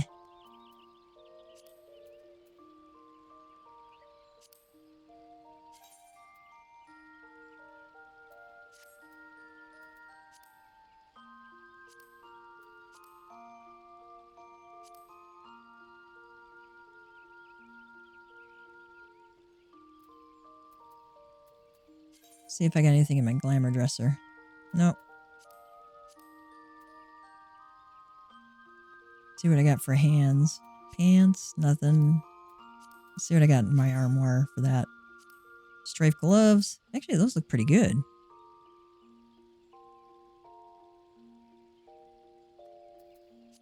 Analyst, wild rose. Oh my god, those are ugly.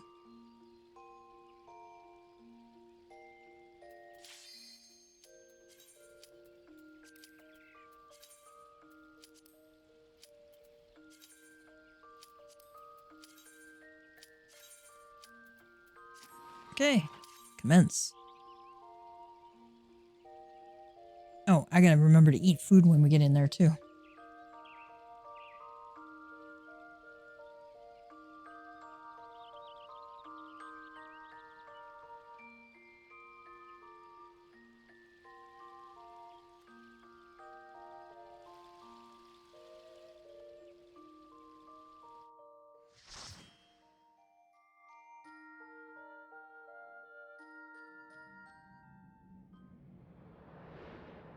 You don't get XP, I don't think, for the monsters in here. Or if you do, you get very little. They're kind of telling us the pathway here.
I think we're running because I think we can...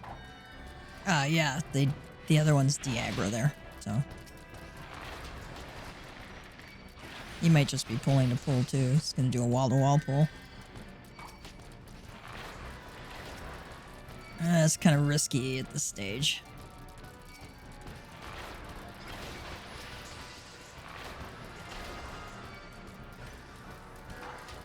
Or maybe not.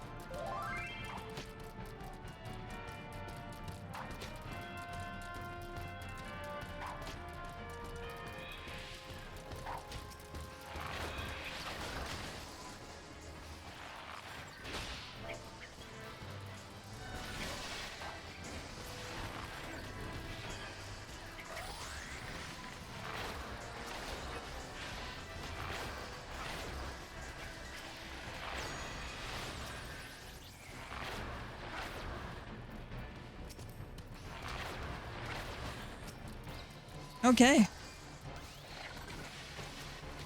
Nice. Oh, I said hello in the wrong channel. I meant to say it in party channel.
Heavy shot does more damage, so it's a good idea to keep using that one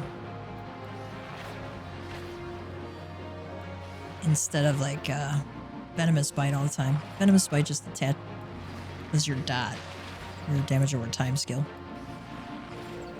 You can tell how much time you have left on their debuffs on the boss there. So I kind of look at that fairly frequently. I have it in an easy sight. Oh my gosh, I leveled up again. Holy cow.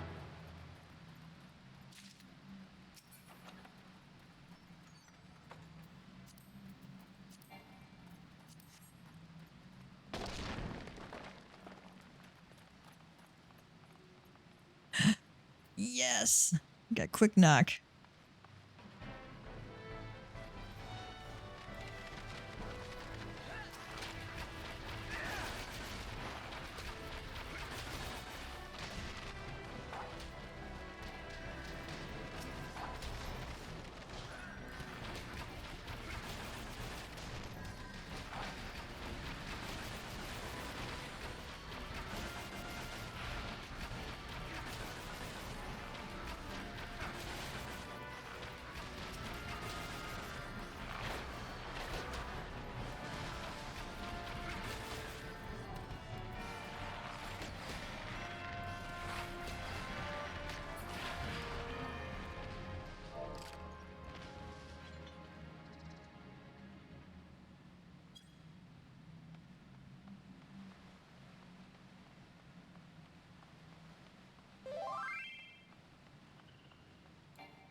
Okay, you may not get XP for the ads, but you do get XP for the bosses.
Oh, that Uricle's so cute.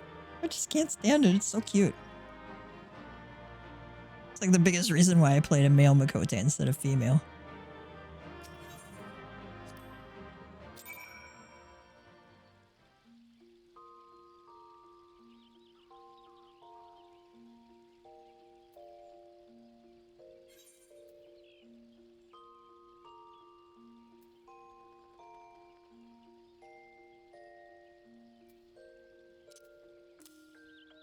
Oh, I can put that. Okay, I can put that green beret in. Being a glamour plate, yeah.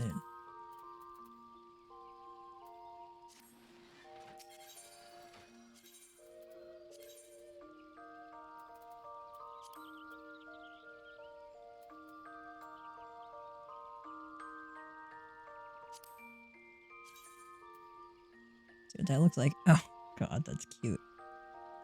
Little chocobo paintbrush. Death Scythe. Actually, kind of looks cool. Oh, I didn't see the red glow on it. That's nice touch.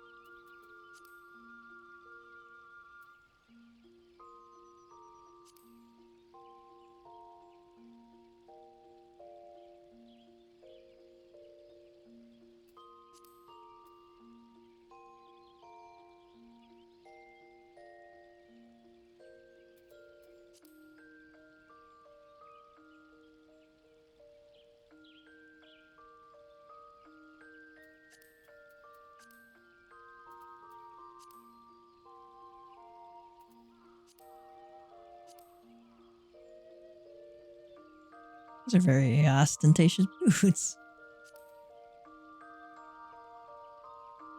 Alright, Leonhardt, yeah. I don't know what the difference is between the Leonhardt and Strife gloves.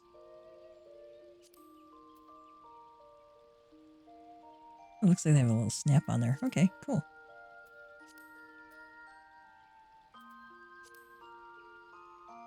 When they say bags, they're not kidding. Oh, if you like the blue jean look, there you go.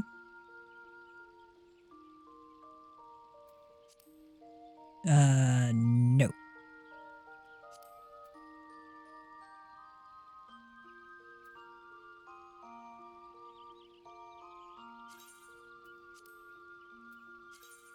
Right, Glamour plates allow players to instantly equip an entire set of Glamour gear without expending Glamour prisms. They can only be used while in a large city or sanctuary. Okay. Alright, so now I've got... so you open up C. Now you'll see a little Glamour plate icon here. And you can hit apply. And voila. I instantly look a lot better.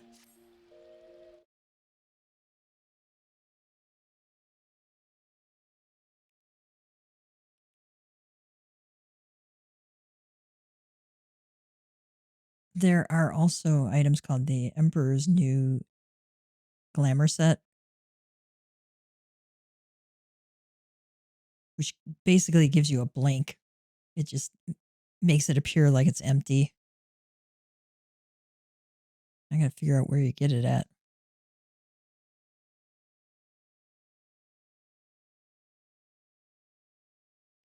Okay, you can get it in Western Thanalan from Goberin.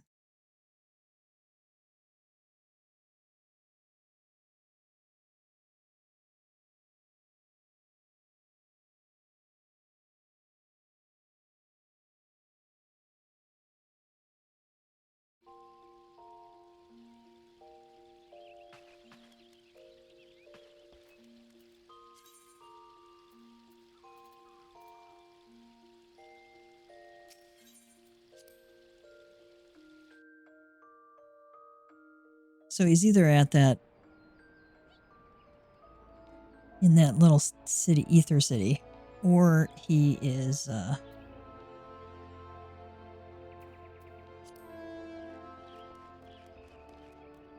or he's in Vesper Bay. One of the two. All right, we have to go back to...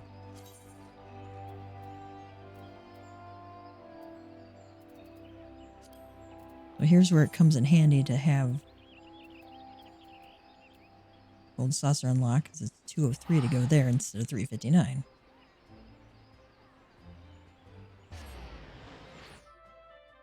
Or I could have taken an airship, but it's faster this way, I think.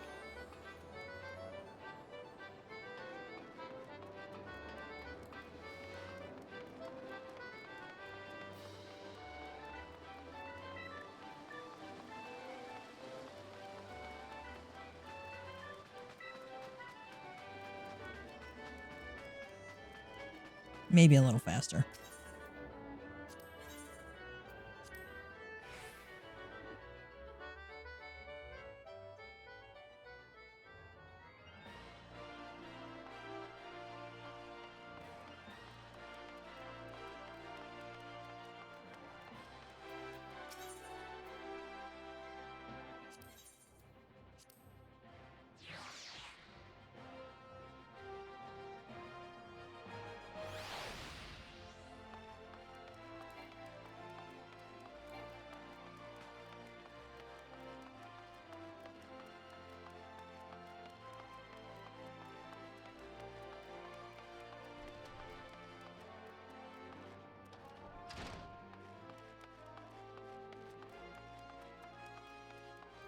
Oh. And instance area. Okay.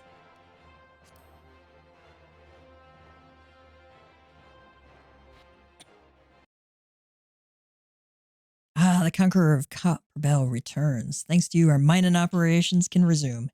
Inulda will have the materials she needs to build. The entire nation's in your debt, friend. I'll share the good tidings with Papa Shan the next time I see him. As for you, you want to report to Momodi. It'll do the woman well to see you alive and in one piece.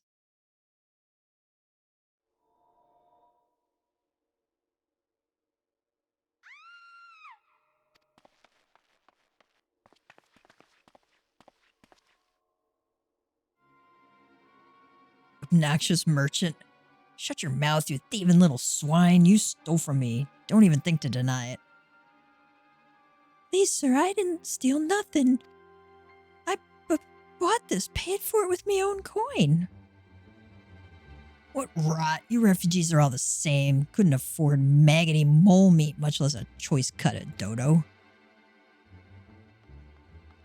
I'm going to say it one more time. Give back what you stole, or I'll make you wish you'd never set foot in this town. By rights, I should turn you over to the brass blades, you know. Help keep the streets safe for law-abiding citizens. But I'm a reasonable man. If you agree to serve me in whatever capacity I require, the authorities needn't hear of your crime.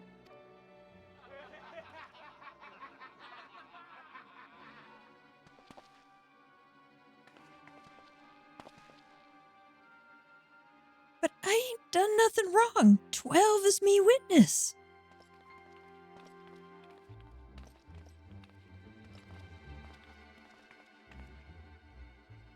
Please, adventurer, help me. I'm begging you. I swear on my mother's grave, I didn't steal nothing. I bought this with the coin I'd saved. I only wanted to treat me children to a decent meal.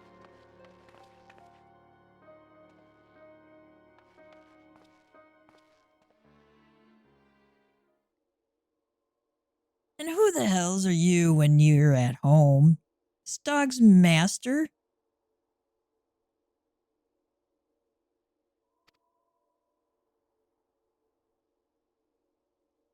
I've had enough of this mummer's farce. You lot teach him a lesson.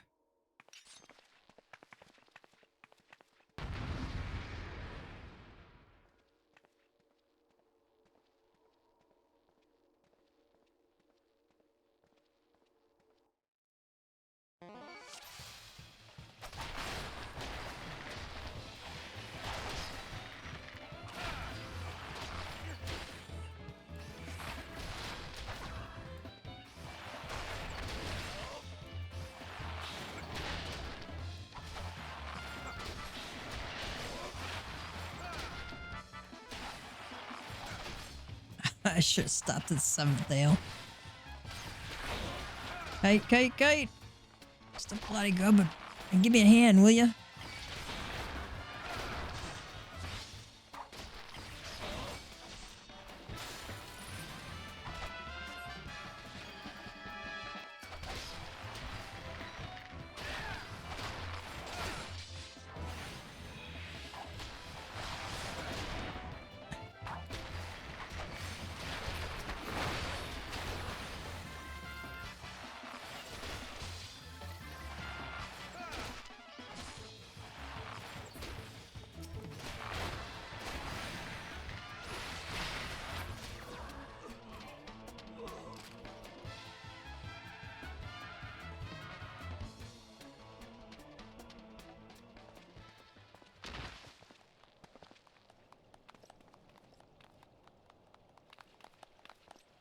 I ain't getting paid enough for this. Hey, where the hells do you think you're going? Thank you, kind adventurer. Thank you thrice over. I feel migraine coming on.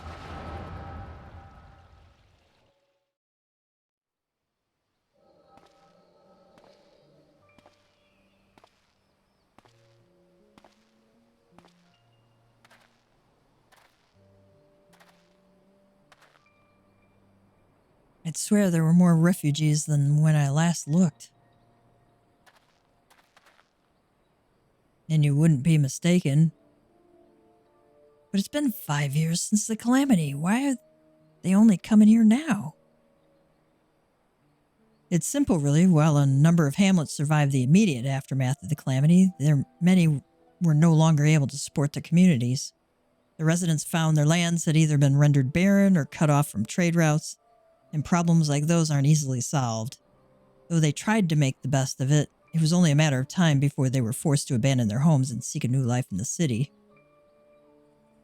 I see. But the calamity affected the whole realm, didn't it? Is the same thing happening in the other cities? If the talk is true, yes.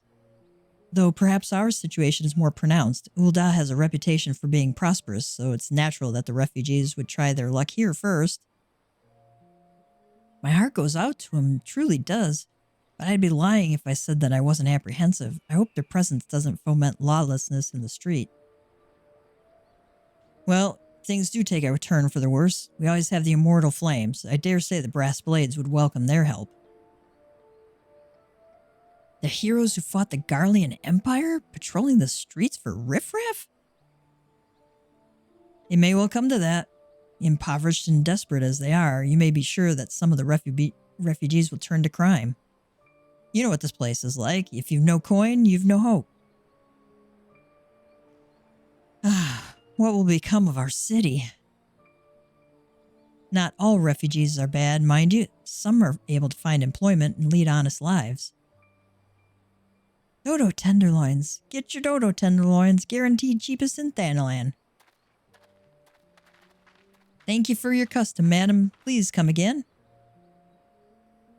Looking around, you'd think that Ul'dah was well on its way to recovery. But peer through the veil of prosperity and you'll see there's no end to the misery and suffering.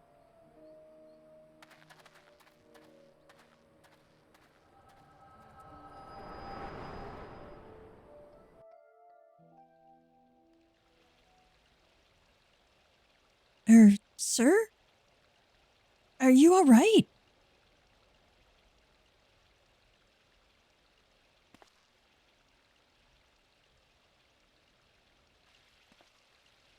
What now? You mean to threaten a defenseless citizen? What? Saw her buy that meat, you say? That's absurd. Aye, as did I. Leave the poor woman alone, you damnable vulture. Who said that?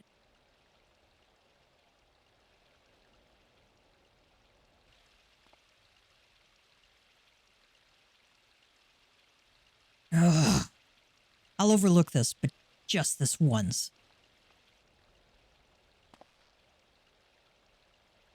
God's bless you, adventurer. If you hadn't come along when you did, who knows what that monster might have done. It don't bear thinking about.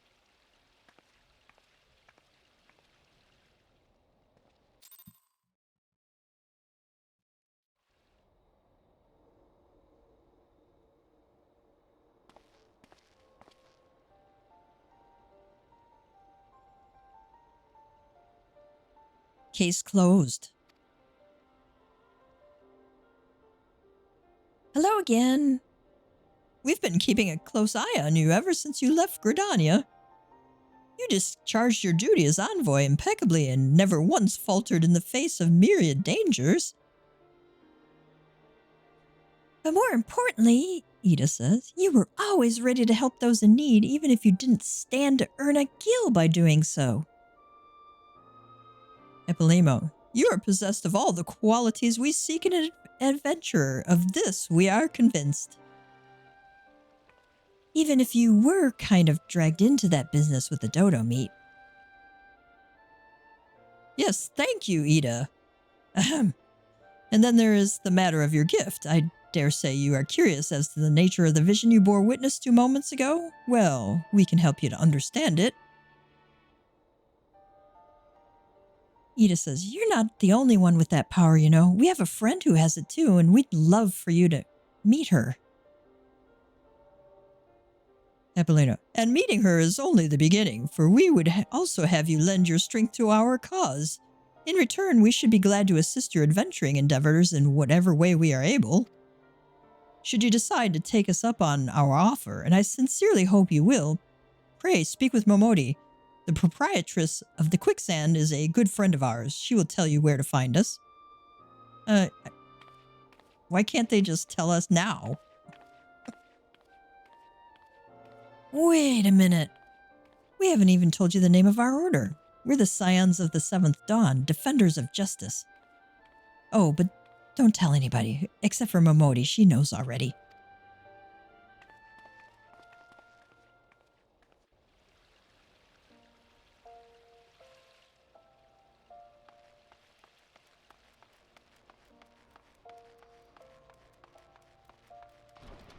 Let's talk to Momodi.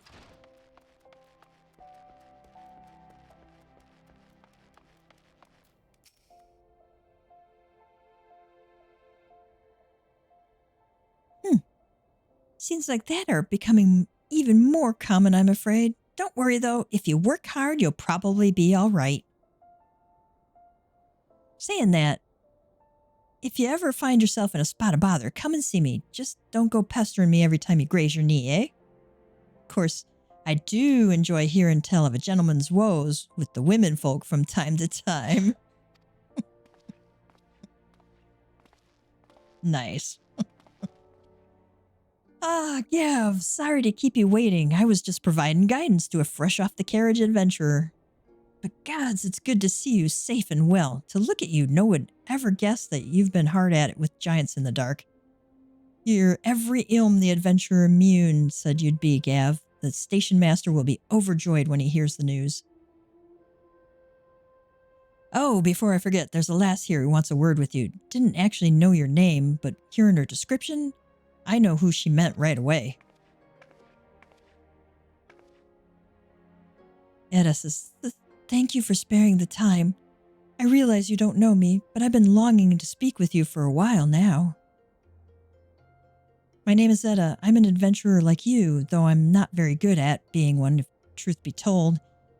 Anyway, I was adventuring with my friends in Gridania when... I'm sorry, we were in Gridania when the leader of our party was killed. His name was Aver, and he and I were to be wed in the spring. You may not remember him, but to say that he remembered you would be an understatement. He would sing your praises from dawn to dusk.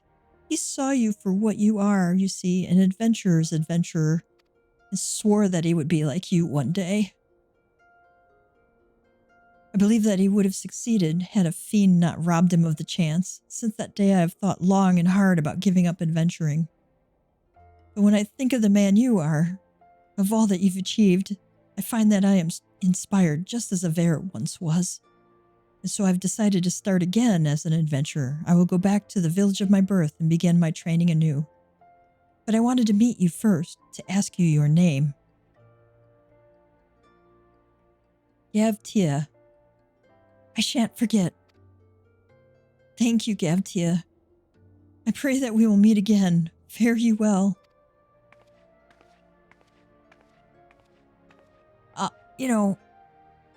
Since they put her in the plot line, chances are really, really good that we're going to meet her again. Adventure can be a cruel bleeding business. Time was. I didn't know why anyone would bother. When they first asked me to take charge of the guild here, I didn't want aught to do with you lot. Thought it'd be a right pain in the arse looking after you all. But against my better judgment, I decided to accept the post. And I'm full glad I did. I feel privileged to be a part of your lives. And that goes double for yours, Gav.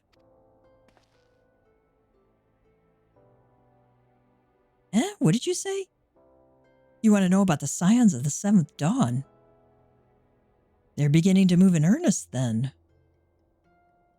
Listen, Gav. The Scions ain't no ordinary folk, and the work they do ain't no ordinary work.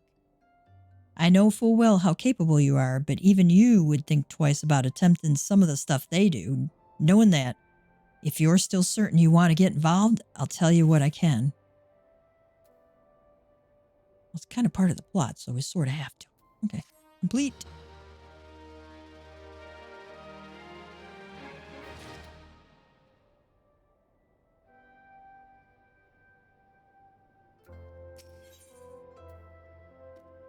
Momodi is ready to tell you what she knows about the Scions of the Seventh Dawn. So you want to know more then, do you? Well, ain't that a surprise? I swear, if I painted certain death on one door and limitless wealth on another, 9 out of 10 adventurers would go through the first, and the other bloke wouldn't be able to choose on account of being Ul'dan. Nice. Anyway, don't say I didn't warn you. First of all, if you're wondering whether you can trust these Scions of the Seventh Dawn, you can. They're good people who've made it their mission to solve some of Eorzea's most pressing problems. Of course, that ain't no small task, and so they're always looking for dependable individuals to join them. Individuals like you, Gav. Now, I've been given leave to tell you where to find the Scions, but you must promise to keep this information to yourself. As you can probably imagine, it's something Eorzea's enemies would very much like to know. The Scions are headquartered in Vesper Bay out in western Thanalan. The place you're looking for is called the Wakened Stands. Give your name to whoever's at the entrance, and you'll be let in. You're a man in demand, Gav, and the days ahead promise to be busy. But I hope you won't forget about them helping make you into the adventurer you are. Drop in and tell them how you're faring from time to time, you hear? Right, well, I've said my piece. Off you go.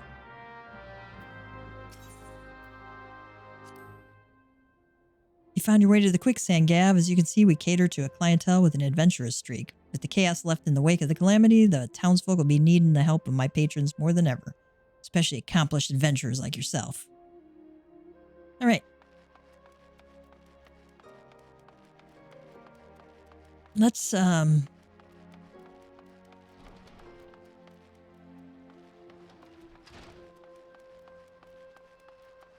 gonna take our chocobo keep.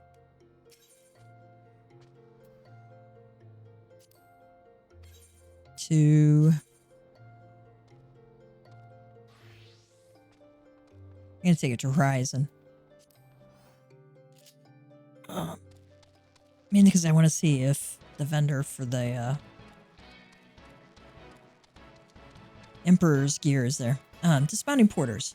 While mounted, a chocobo icon will appear in your status effects bar. You can end your ride at any time by selecting dismount from the pet hotbar. Be aware, however, that once you dismounted, chocobo or falcon, you will continue on its destination, leaving you behind. Okay.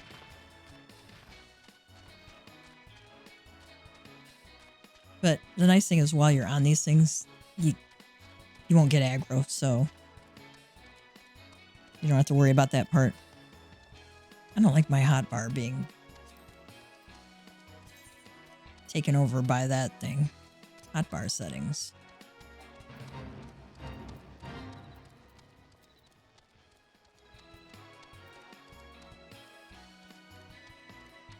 Display only cross hotbars. Display only.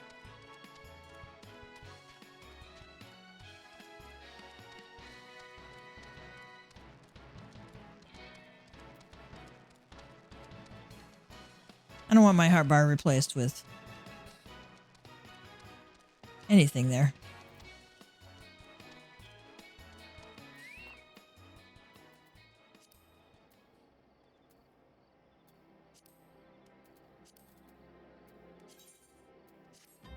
Yeah, leave that alone. Alright, the guy we need to talk to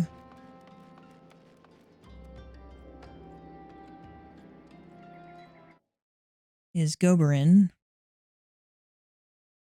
He's at 12-1-15-0. Okay.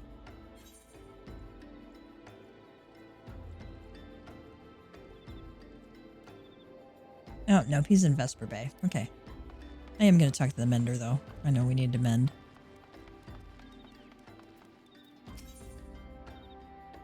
Repair gear.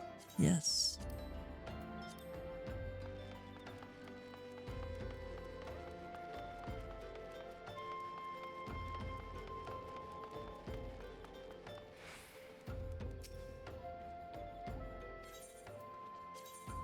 Let's go to Vesper Bay. All right.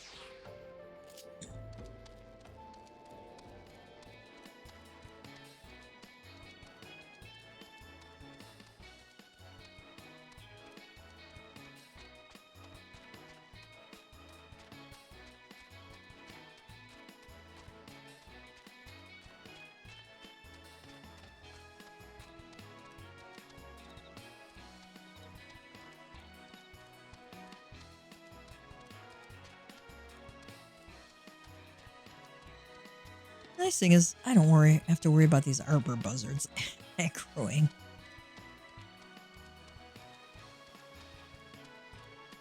And now that I'm level 23, I think once I get to level 24, I'll be more than 10 levels above them. I don't know if it's 12 and if it's 10 and above or over 10 levels. So I don't know if I have to be 23 or 24 to avoid aggroing a level 13 enemy.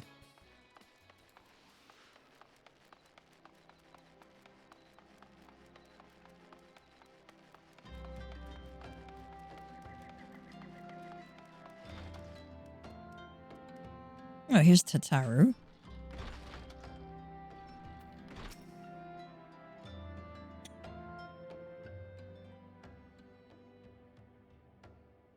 Deep in the desert of my heart, a lonely flower blooms, yearning for the heavens above to quench my thirst for you.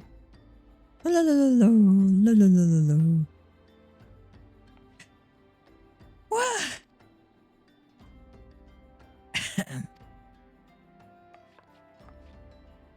I would thank you not to sneak up on me like that. Now please, be advised that this is private property. Unless you have pertinent business here, I must ask you to... You're at the behest of Ida and Papalimo? My sincerest apologies. May I please have your name?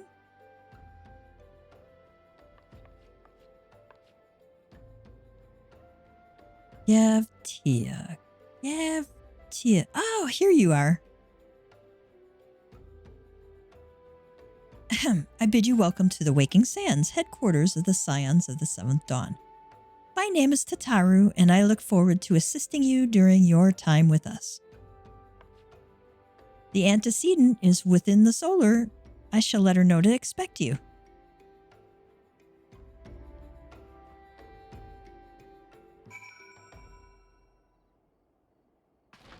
I'm not sure why they call her the antecedent.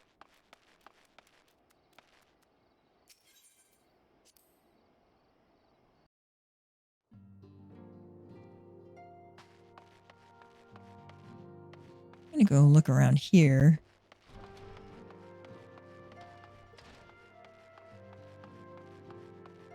There's Arenvald. I had a dream unlike any other. I was myself, but then I became something more. When I spoke of it to others, they directed me here. Did you have one too? The receptionist is something else. Did you perchance notice how small she's written the names in her roll? I couldn't make out a single one, no matter how hard I tried. Sorry, just trying to make idle conversation. This whole affair has me all worked up. I thought for sure that it was some sort of scam. That they were rounding up hapless adventurers for some nefarious ends. But now that I've seen the facilities for myself, I must confess it looks legitimate. Here's Abatia. The antecedent made me an offer I couldn't refuse. Said that if I joined, I'd get to fight against the Primals and the Imperials both to my heart's content. I know I could get the same by enlisting in one of them grand companies, but I've never been partial to saluting, if you know what I mean. Well, how many cats do? I mean, come on. Is there anything behind here? Nope.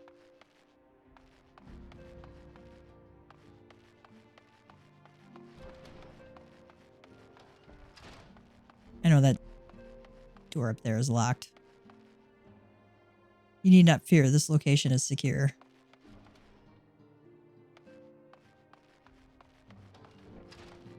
There's a Scion of the Seventh Dawn. I take it you're a Gavtia. Tataru sent word that you had arrived. Lady Minfilia has eagerly awaited your coming. This way, if you please. Let's see what we can get. Everything I've got is better, so I'm going to take the bronze pieces. Ooh, Vesper Bay Aetherite ticket. Thank you, Jesus. You'll be coming here a lot. So you're the adventurer of whom I've heard so much. Well met, friend. My name is Minfilia, and I lead the Scions of the Seventh Dawn. I have awaited your coming.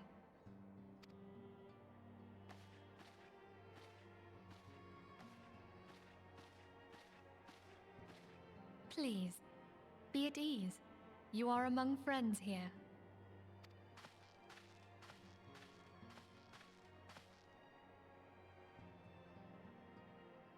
No doubt you are ripe to burst with questions. But have patience. All will be revealed in time. First, let me begin by telling you who we are and what we do. We are the Scions of the Seventh Dawn, an order that transcends political boundaries. Our single objective is the preservation of the future of Eorzea. Among our gravest concerns are the godlike beings known as the Primals.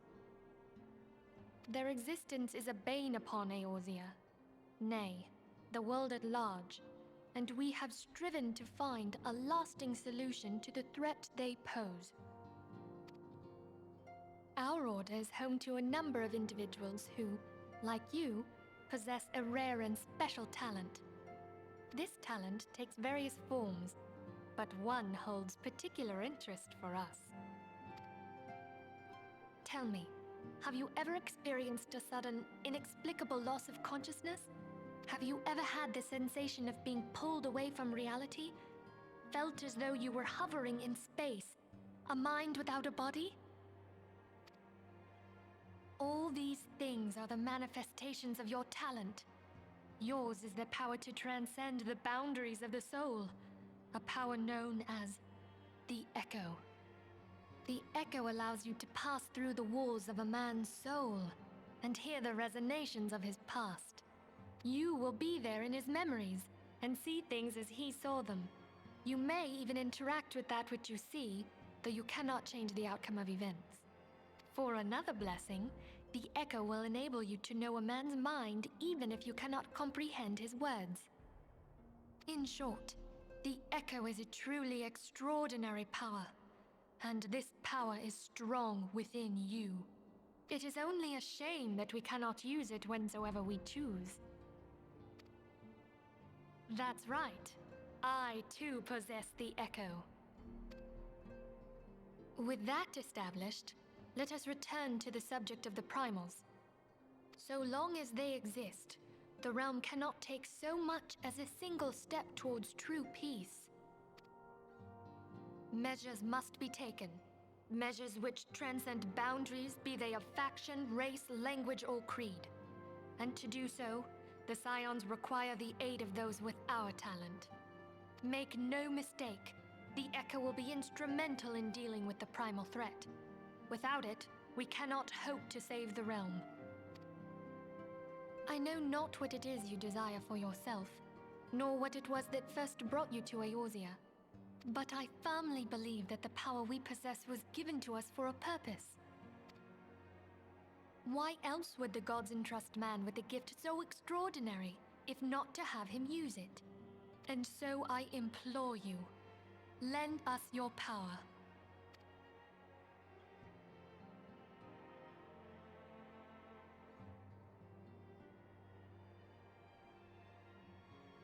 Naturally, your aid will not go unrewarded.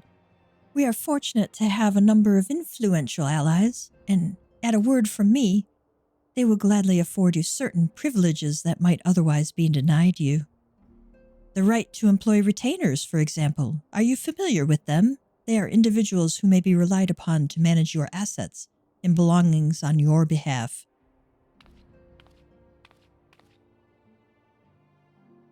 The papers you requested, my lady.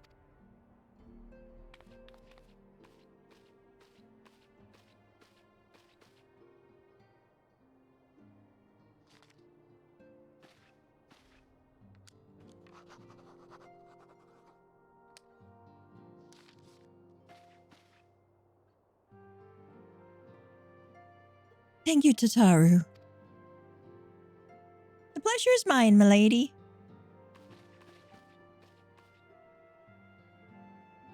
By way of a welcoming gift, I have taken the liberty of adding your name to the retainer's registry.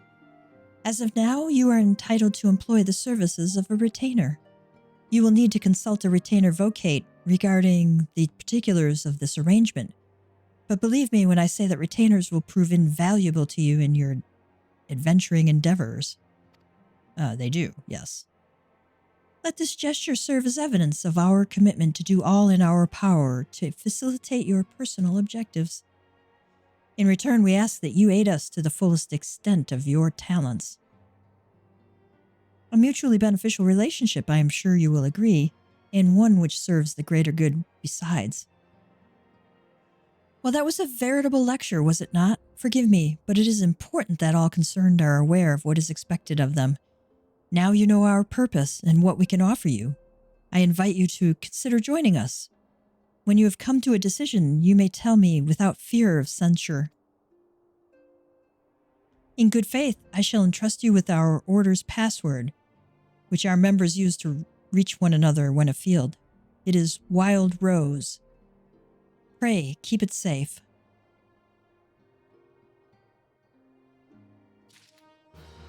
Remember, Wild Rose.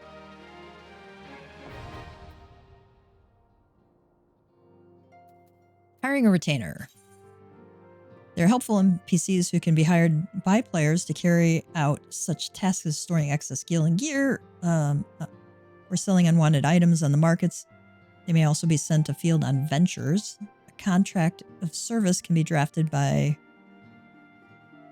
Friedvib in Limsa Liminza, Parnell in Gradania, and Chachabi in Ulda, Prunilla in Ishgard, or Kazashi in Kugane. All right. I'm going to talk to these guys before I talk to Minfili because I want to see what they have to say.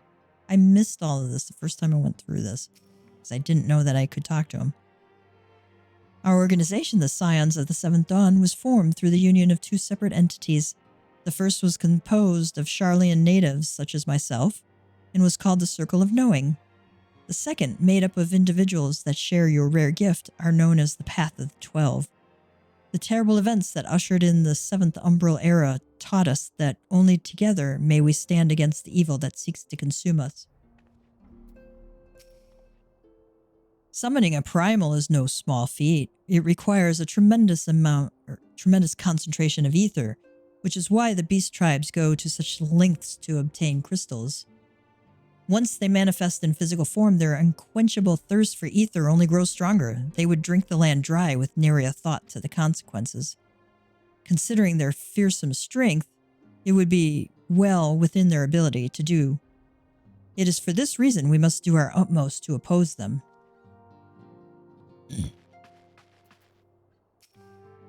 Pepolino, whilst there are others who possess the echo, none are near as strong as you with the power. Hence our extremely high expectations of you. Ida. This place is called the Waking Sands, and it's our headquarters. It used to be somewhere else, but then a bunch of things happened, and we ended up here instead. Okay, Ida. Used to be somewhere else, but then a bunch of things happened, like the calamity.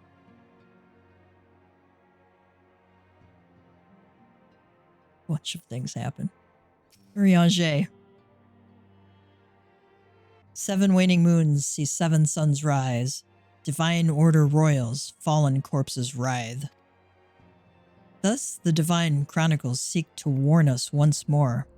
The meaning of these words now shines clear. They evoke the dire circumstances of this imperiled age. The realm doth shudder and twist, and the dawn lieth cowering neath the stifling blanket of night.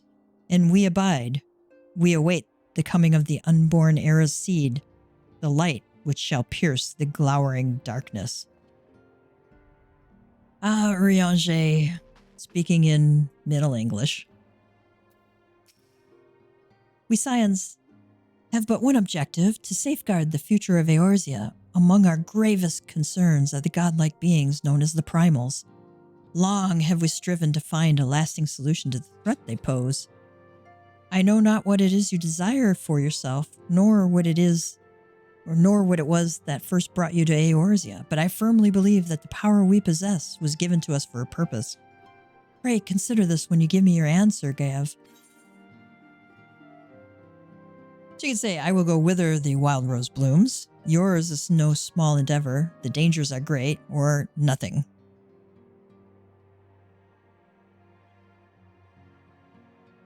I will go whither the wild rose blooms. Minfilia is waiting to hear whether or not you will pledge your support to the Scions. I take it you will help us. Wonderful! I knew you wouldn't let us down. But come, I would introduce you to your friends in the Order. Tell me, does the name Sharlayan ring any bells? It used to be one of Eorzea's 6 city-states, and was situated in the northwest of Aldenard. The Sharlayans were the keepers of wisdom both old and new. Their mastery over magic and ether was unsurpassed, and even the Garleans knew to fear them. Among their number, there were a noble few who devoted their lives to safeguarding the future of Eorzea. When the realm began its descent into chaos, and their countrymen fled for the motherland, they alone chose to remain here. These noble men and women were called the Archons. Those same brave souls stand before you now. The masked woman is Ida, and beside her is Popalimo. The two are charged with surveying the Twelveswood. Hello there. Welcome! I had every confidence that you would agree to help us. Me too.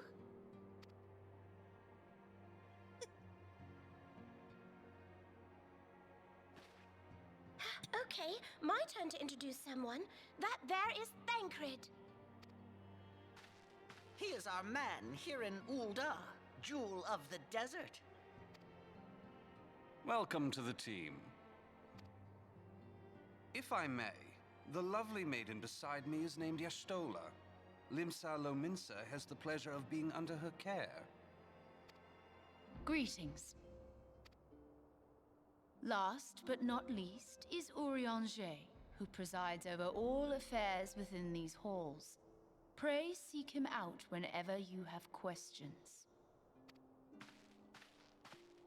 Dawn may banish even the darkest night. The words of a dear friend. I'm glad of our meeting. At the Battle of Carteneau, our leader was taken from us. But we did not stray from our purpose.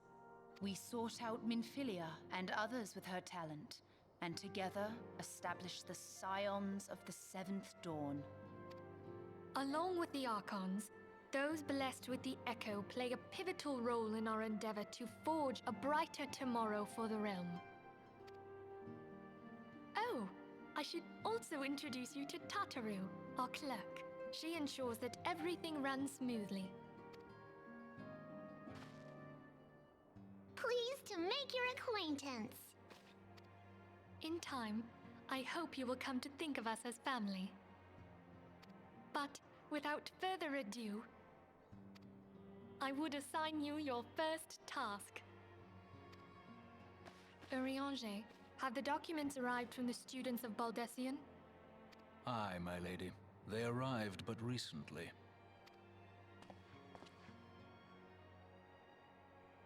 We have received a request for aid from the Immortal Flames. Thancred, would you do the honors? It would be my pleasure. Some days ago, a crystal caravan registered to Amagina & Sons mineral concern was waylaid and divested of its cargo. But there is more. Within a bell of the robbery, several people were reported missing from the shantytown outside the city. At a glance, one would assume the involvement of bandits, kidnappers, and coincidence. Such crimes are hardly uncommon, and the Immortal Flames deal with their like almost every day. However, this time we have reason to believe that a primal is involved. Aye, the evidence left behind implicates the Emolja, who are known worshippers of Ifrit. If we then consider the objects that were taken, there is no room left for doubt. The crimes were committed in the name of a primal.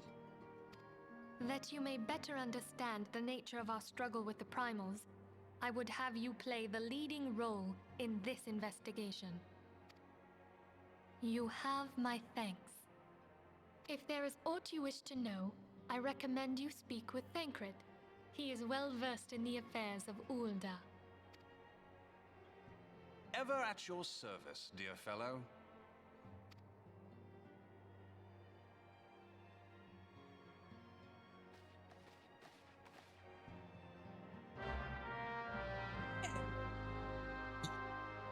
We just joined and we're put in charge of something already.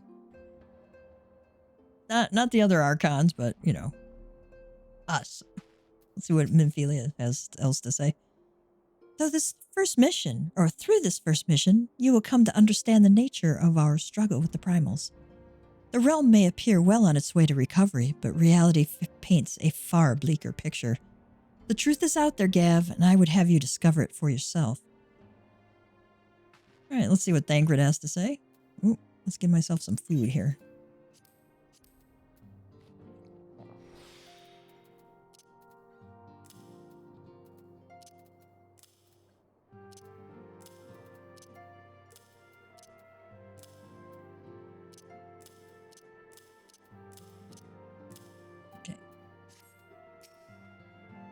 Ready to begin, are we? That's the spirit. So then, your mission is to investigate a crystal robbery and a spate of abductions. Crimes which we believe to be connected. Assuming we are correct, it is like that any discoveries we make in relation to one will further our understanding of the other. Now, since the attack on their caravan, our friends at Amagina and Sons mineral concern have doubled security over all their shipments. In light of this, it is my judgment that the abductions should be our priority. According to our preliminary findings, the majority of the missing were last seen in the vicinity of Camp Drybone. So that would seem a fine place to begin. A fellow by the name of Isambard serves as the camp's de facto leader. Pay him a visit and see that he gives us his full cooperation.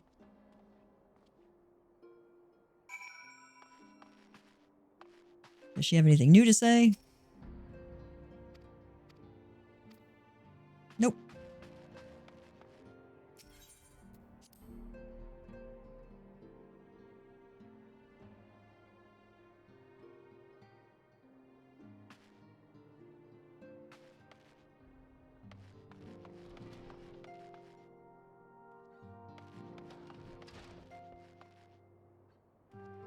I am of the third shift.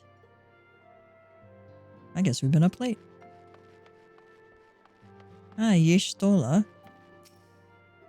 Our organization, the Scions of the Seventh Dawn, was formed through the union of two separate entities. The first was comprised of Charlian natives, such as myself. It was called the Circle of Knowing. The second, made up of individuals who share your rare gift, is known as the Path of the 12. The terrible events that ushered in the Seventh Umbral Era taught us that only together may we stand against the evil that seeks to consume us. Okay. You said the same exact thing? Oh, there's new people here. Brent? I remember Brent. Don't mind me, lad. I'm just here to deliver a shipment. Now, where shall I tell him to put it? The Ida and Papalimo? This place is called the Waking Sands, and it's our headquarters. It used to be somewhere else, you know, but then a bunch of things happened and we ended up here instead. Okay.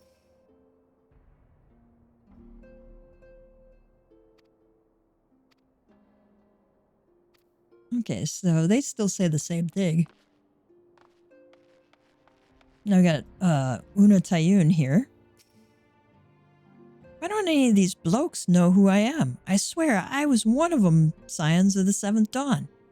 Only we didn't have such a fancy name back then, and the headquarters was in a far more convenient location. At least, I think it was? Or is me mind playing tricks on me? Gods, what's wrong with me? Why can't I remember it more clearly? She probably was one who survived the, calamity.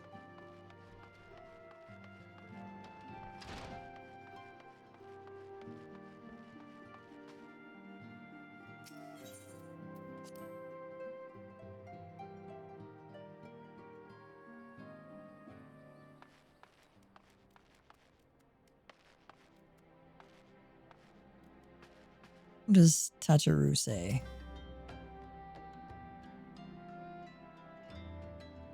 Yeah, how goes it? All's well here, at least on the bookkeeping front anyway. He's a resident caretaker of the financial aspects. All right. It's getting late, so I'm not going to go to Camp Drybone for the MSQ. To catch a poacher. In the Black Shroud.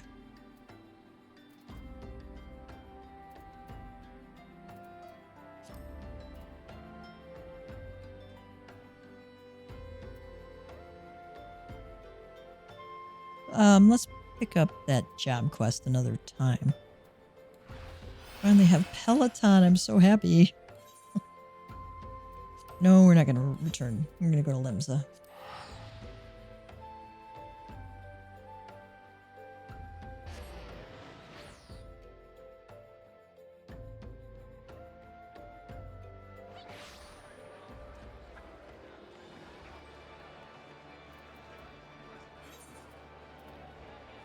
I'm going to go down to the fisherman's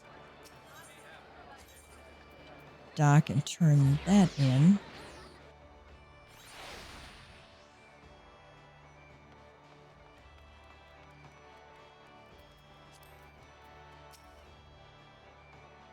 If you have business with me, be quick about it. My ferry and my next great adventure await. Oh, this is the guy who drank him under the table. My journal! Why, I thought I had lost it forever. Pardon my rudeness, friend. Perhaps I should have stopped after 19 flagons. Har har har. Did you steal a glance at its pages, perchance? No? A shame that, for this book contains, how might I say it, a record of my numerous adventures. Quite the inspiring read, if I do say so myself. Which I believe I just did. Har har. You've the air of adventure about you, if one's still untested, but take heart. Even the most accomplished adventurer, and I speak from personal experience, was once a whelp with more dreams than sense. Were there only some way for me to repay you? But of course, I have a fresh journal right here that might as well have your name on it. Why not keep a record of your own, that one day we might regale each other with stories of our deeds? And with that, I shall be off. For adventure, and a flagon or 20 of the realm's finest ale calls me. Fare you well on your journey, and next time you'll find yourself at the Wench, do thank that Ellison fellow for his generosity. Har har. Alright, we're gonna see how many of these I have. Yeah, let's take the potions.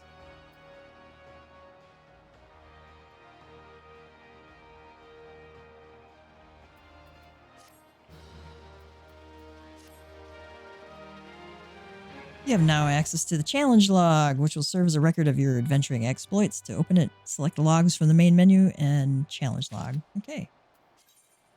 Challenge log contains a list of adventuring objectives across a wide range of categories. Completing any one of these objectives will earn you rewards. Completion status is reset on a weekly basis, and it is possible to undertake challenges repeatedly. Each unique challenge you complete counts towards the overall completion category, which yields additional rewards. As you progress in level and advance in the scenario, more challenge objectives will become available, giving you the chance to garner richer bonuses. Okay, so that is under your duty, the little icon that has a book on it. I don't know what the logs. So challenge log. You have things like complete 3 dungeons, complete 5 dungeons, vote 5 times in player commendations. Vote in the commendation. It's always nice to give people a commendation, right? It doesn't cost you anything. And it makes it, it's nice to receive a little commendation at the end of a dungeon. It really is. The convention is, if you're not sure to who to give a commendation to, if you're DPS, you give it to the other DPS. If you're a tank, you give it to the healer. If you're the healer, you give it to the tank. That's sort of the convention. But you can give it to anybody who you think did the best job, who, saved the day kind of thing. Super helpful, whatever. Whatever.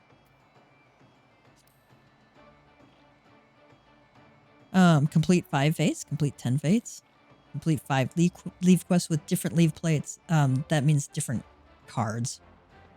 Complete 20 leave quests. Craft items. Catch fish. Fishing is a gathering skill. Gold saucer. Play or complete 3 minigames. Earn 100 MGP from minigames. Participate in 5 gates. Play triple triad 10 times. Win 10 times.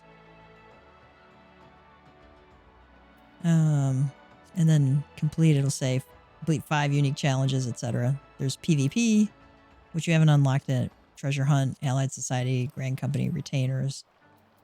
Retainers will pop up as soon as I unlock Retainers there. Alright, let's talk to Jandalane now. We're gonna go to the Aft Castle.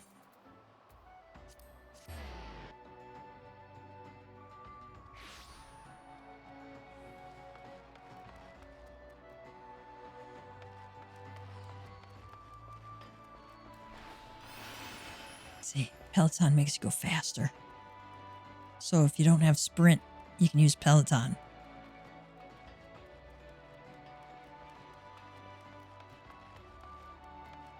Flustered Man.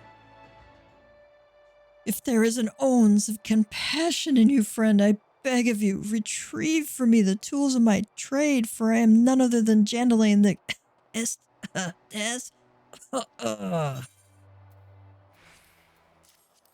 Packages from these 3 people.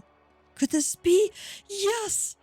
I can feel it! The light returns to my eyes! Power courses through my fingers. I live!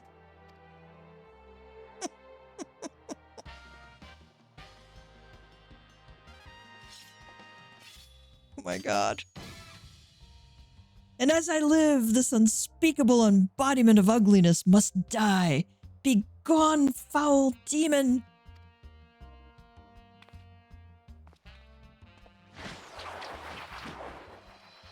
Ah!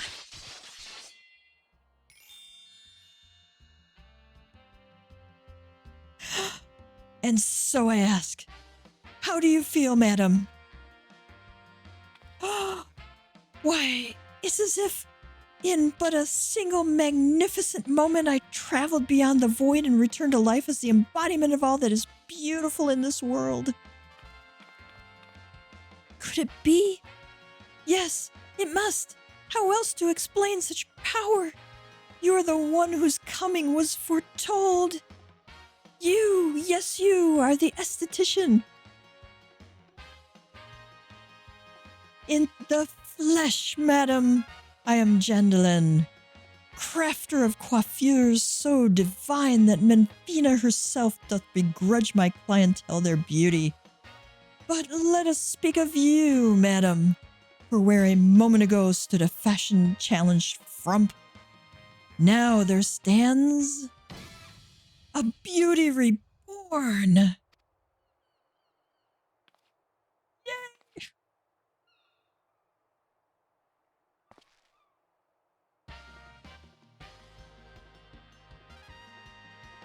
And you are the one I must thank for reviving my soul, that I might once again bestow my gifts on a realm bereft of beauty, a kindness I intend to repay in full.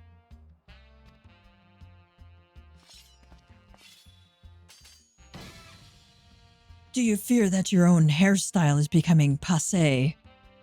Fear the specter of ugliness threatening to consume you? Fear not, friend, for it shall not survive my wrath.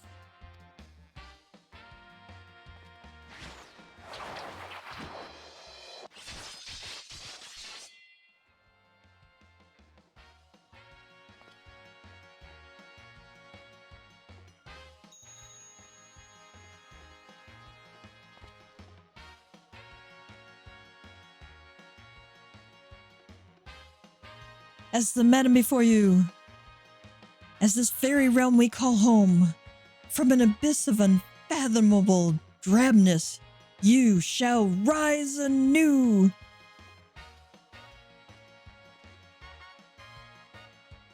My clients have been known to make reservations moons, even years in advance, but you shall know no such troubles, no. For proving a staunch ally to good taste when all others turned a blind eye, I gladly place myself at your beck and call. Yes, the next time you find yourself plagued by aesthetic ennui, you need only ring the crystal bell from the comfort of any inn room at which you have taken up lodgings.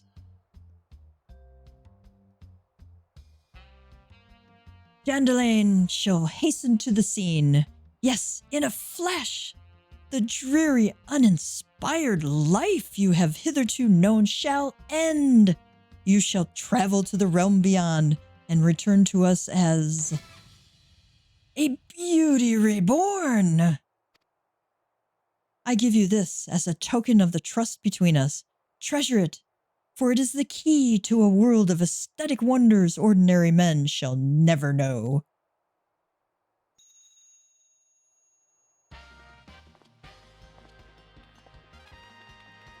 Oh, Master Jandaline, do come back. I've not made my next appointment.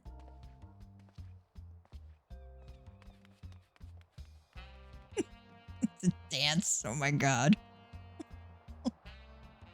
So over the top. Alright, we get a Jandaline's token out of there. Token of a note of promise received from Jandaline can be redeemed for a single visit from the Aesthetician. Alright, is now available. You've befriended Jandaline. By using the crystal bell found in your inn room, you can call upon the services of the flamboyant Aesthetician. Flamboyant does not begin to describe him. From hairstyle and color to face paint, you can create a new look for you for a mere 2,000 gil. Whenever you feel like a change, Jandaline is your man. All right.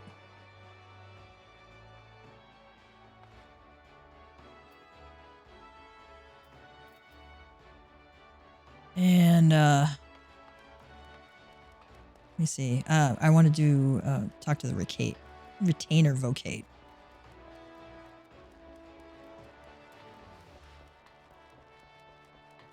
And that is the quickest one to go to is Hawker's Alley here.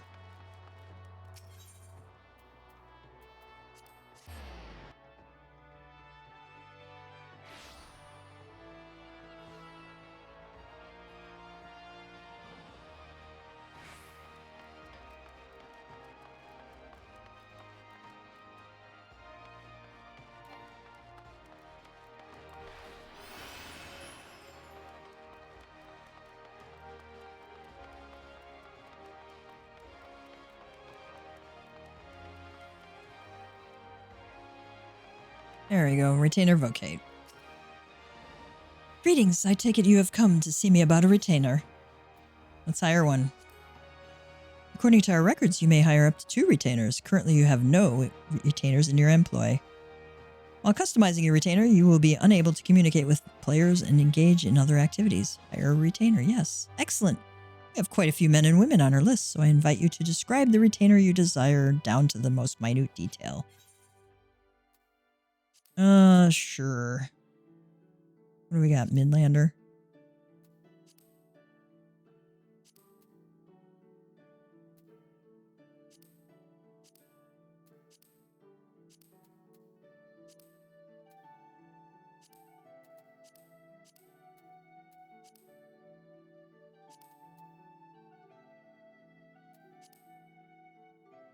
Sure.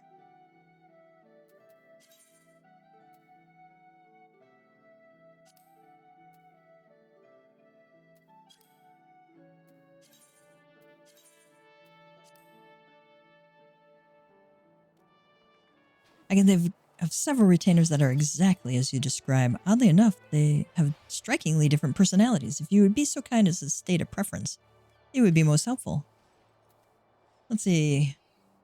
Lively, independent, carefree, serious, rough, and polite. Very well, I have just the individual in mind. When summoned, the retainer will greet you just so. I was just thinking of you. When dismissed, the retainer will bid you farewell just so. You don't want to be with me anymore? No.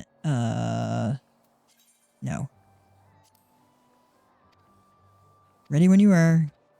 God, this is tiring. No. Let's see, carefree. Curiosity called the cat. What do you have for me today? When dismissed. When the master's away, the cat will play. That's perfect for Makote. Okay. Excellent. It is also customary to give a retainer an appellation of their own, making a nickname if it were. We find this deepens the bond between our clients and their retainers. Miol. I don't know if I'd be able to do that. Hire the services of Miol. Okay.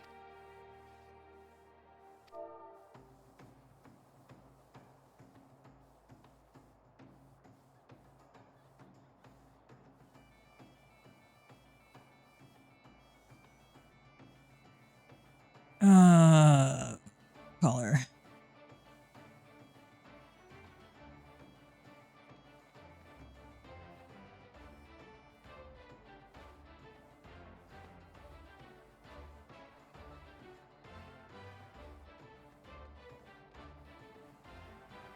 In container letters, apostrophes, and hyphens.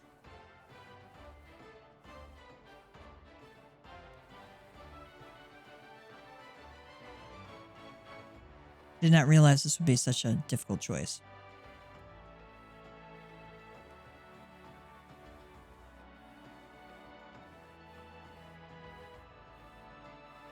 Meow meow.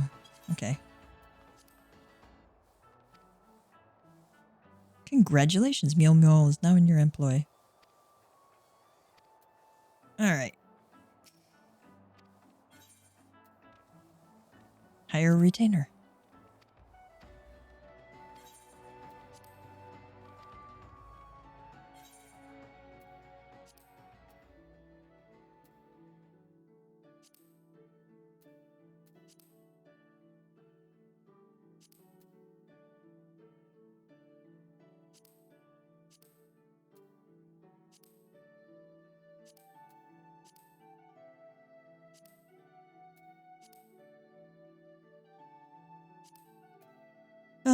Human male, black hair, blue eyes, yeah.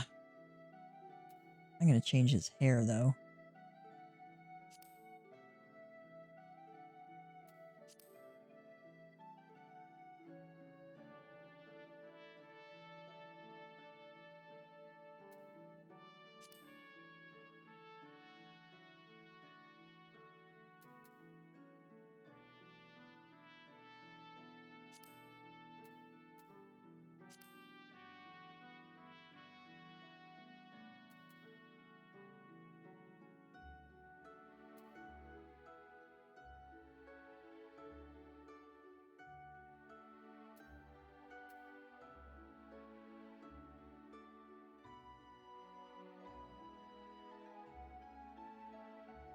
Give him a little highlight, because why not?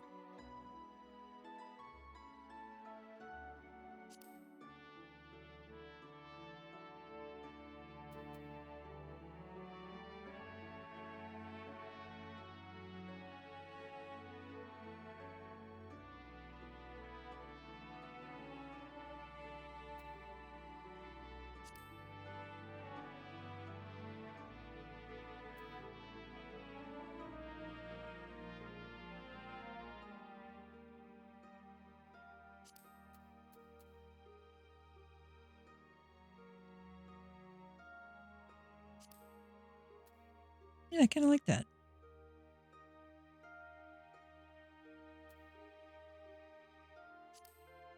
I'm gonna make his eyes a little more blue, though.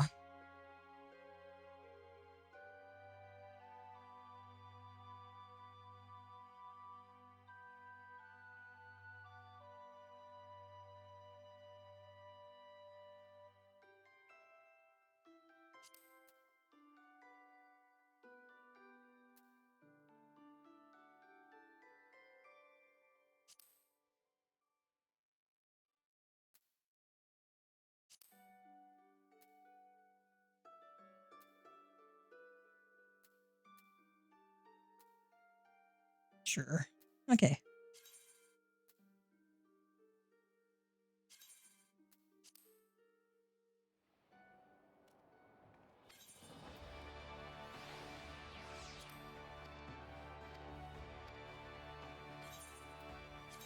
Let's see what Rough does. Nothing for you to worry about. Take care of yourself here. Sirius, you summoned? Until we next meet. They're free.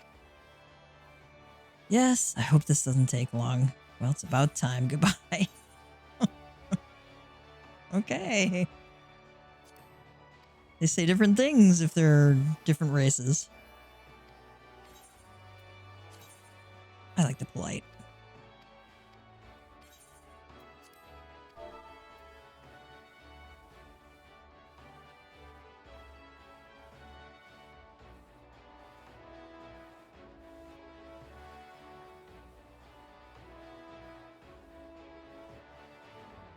Let me see one thing real quick.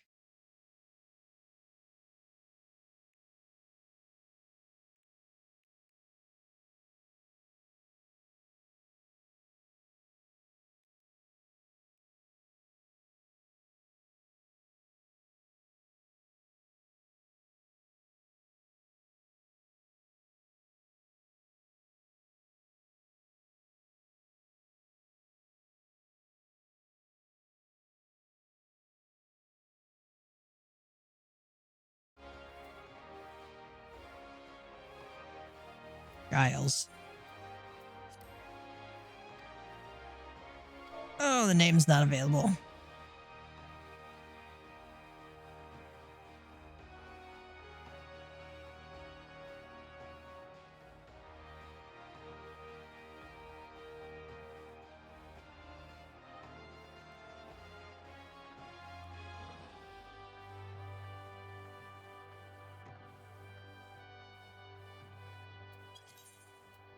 If Giles Marchand is taken, I will be shocked. Okay.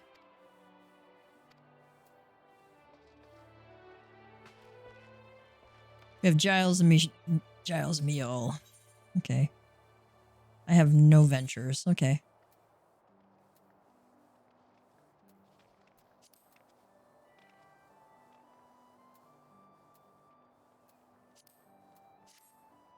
Okay.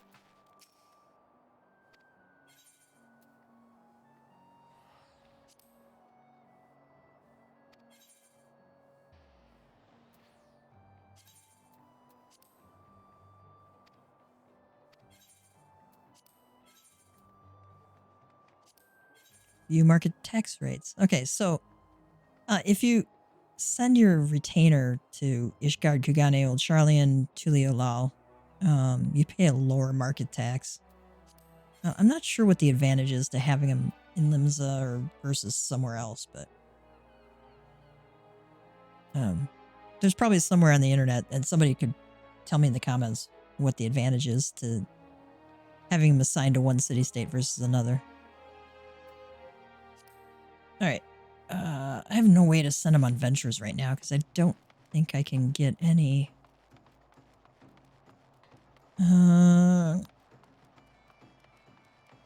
don't think I can get any venture tokens right now.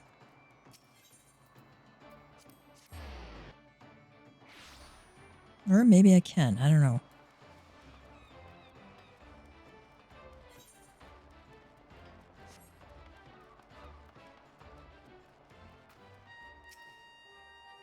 Only members of the Maelstrom are allowed to exchange storm seals. Okay, well, I can't do anything there. Okay. You won't be able to pick a grand company until farther down into the MSQ.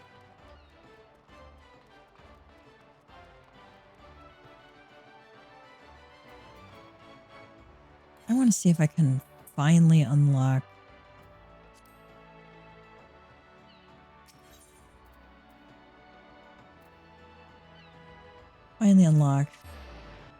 Chocobo for myself, because I thought you could do that at level 20? 15, 10, and around there?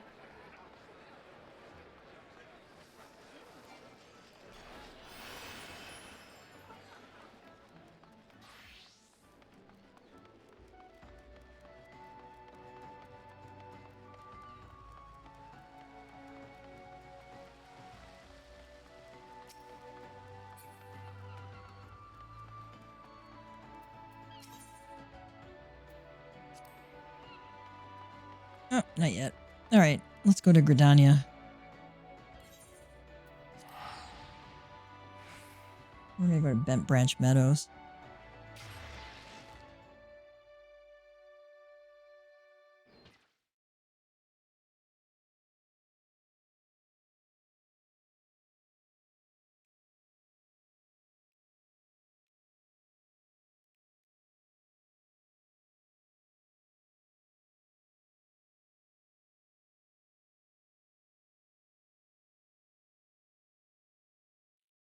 All right. I can't unlock a chocobo.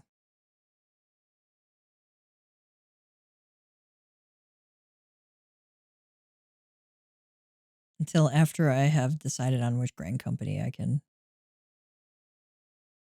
join. All right. So I'm stuck with that amount for a little while longer.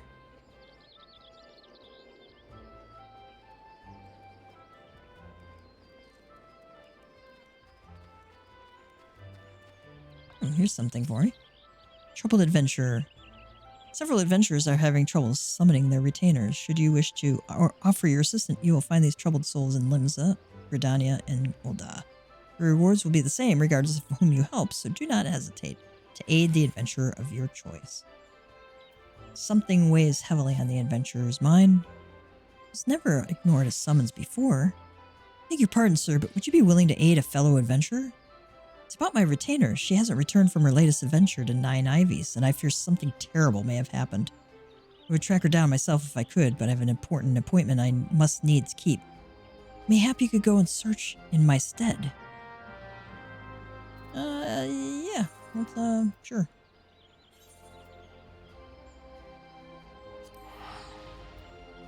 Because I get 6 venture tokens out of that. So.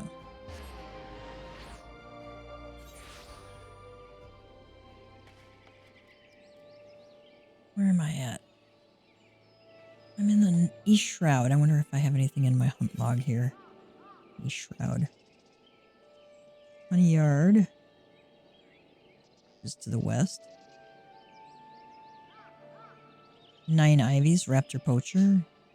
And then in the South Shroud, East Shroud, Bramble Patch, Wild Boars. Alright, so Raptor Poacher.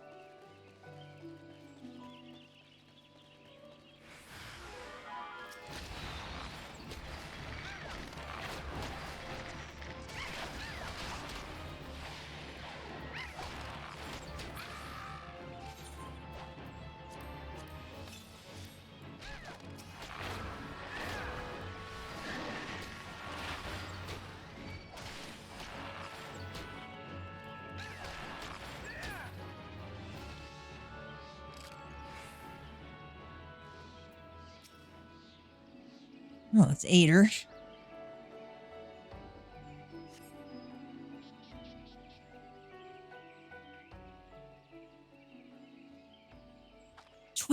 Bless you, adventurers. So focused was I on my task that I took no notice of the buzzards at my back. You seem confused. Have you heard naught of Ventures? It is a service in which we retainers carry out procurement expeditions on behalf of our employers. Alas, some are not wont to furnish us with sufficient equipment, despite the obvious benefits it would afford both parties. Ah, has he been summoning me this entire time? Pray, excuse me. Forgive me, Master, I was waylaid by beast. Yes, by a Makote archer. How did you know? Of course, as you wish. Ah, it seems I must take my leave at once, but before I go, pray allow me to thank you. I have naught to recompense you with, but should you inform my supervisor, Parnell, of your deeds, I am confident she will see fit to reward you. May we meet again, my friend, and do not forget to visit Parnell in the Shaded Bower.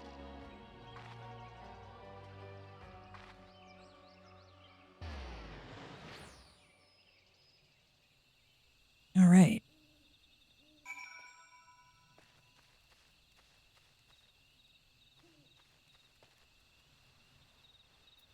need to figure out where these raptor poachers are in the 9 Ivies.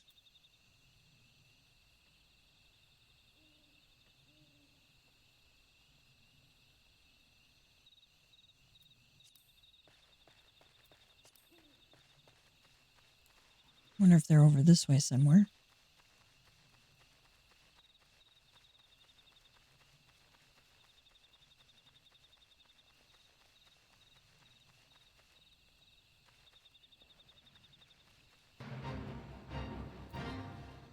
Oh, sure, why not?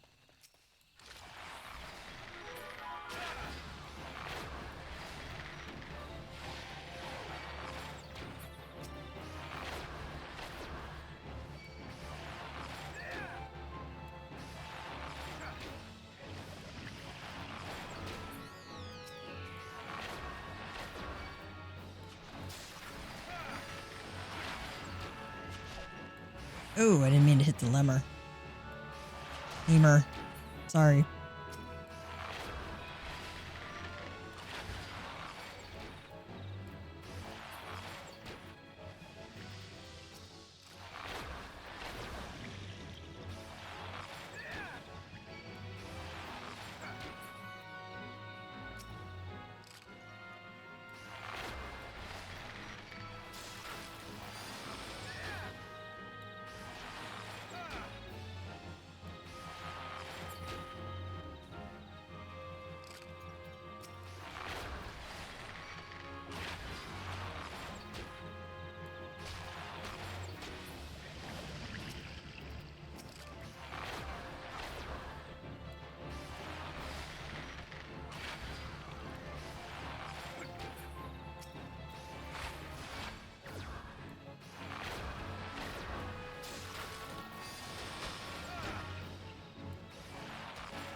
Yes. That's the poacher I need.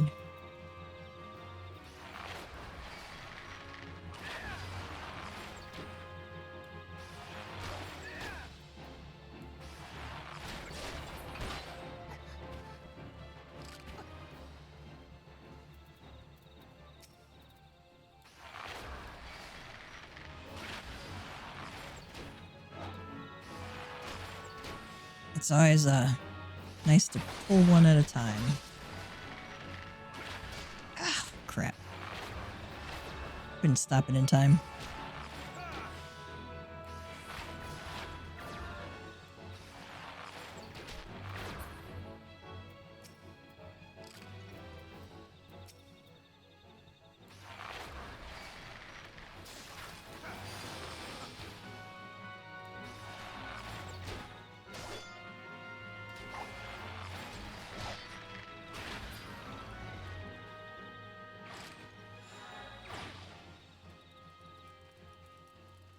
All right.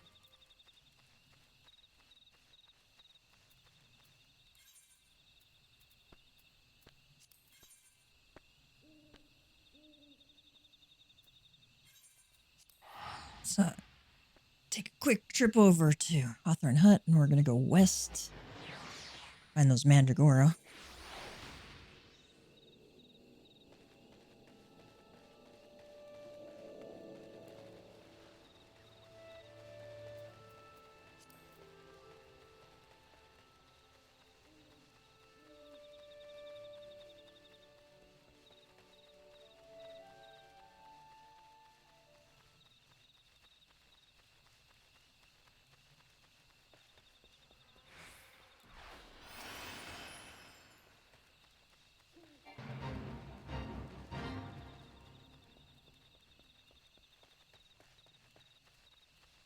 I am going to cheerfully ignore that.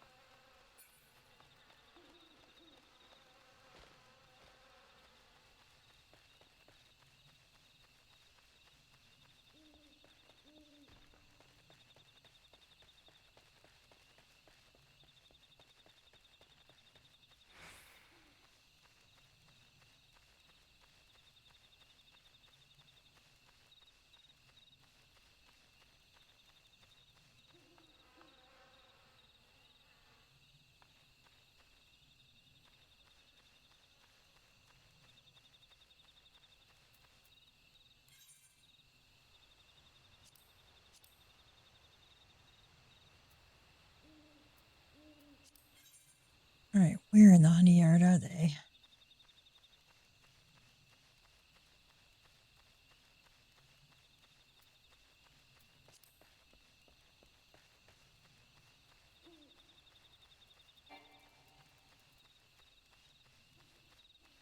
Oh, there they are.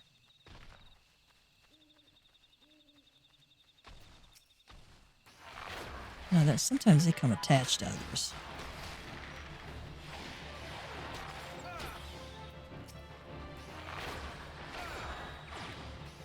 Oh, I only needed to get one. Okay.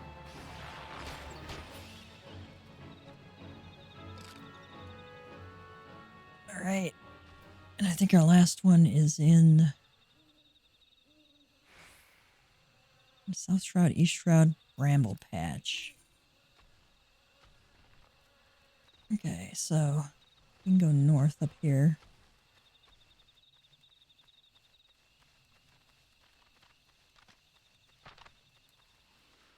Not sure why these guys don't count, but they don't. Go through this little log pathway. Oh, there's the bad boys we want.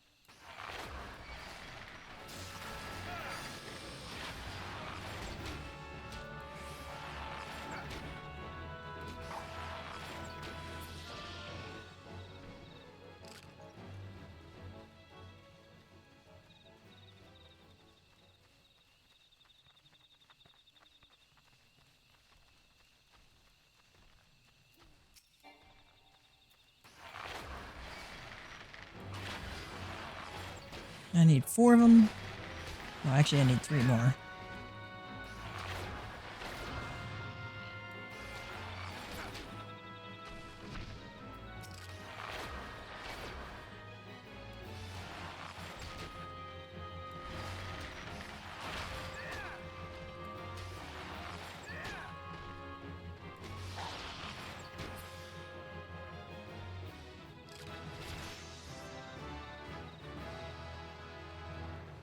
Right, leveled up.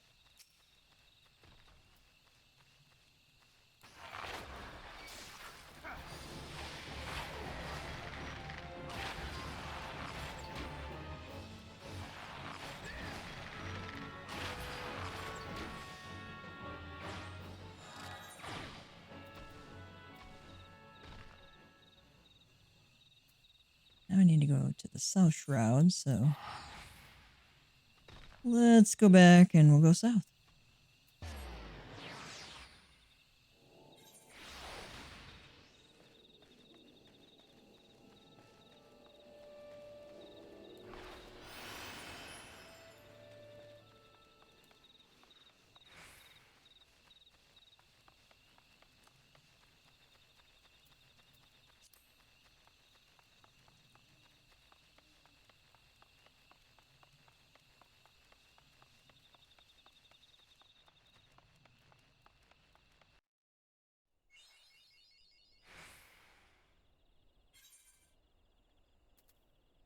I'm going to go to Quarry Mill there and attune to that. After I figure out what I need for my hunt log. Antelope does. Oh, okay.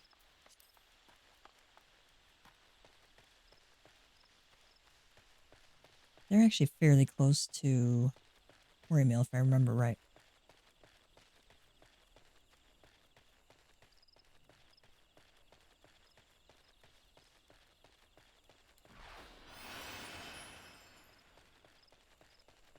Might be on the other side of this.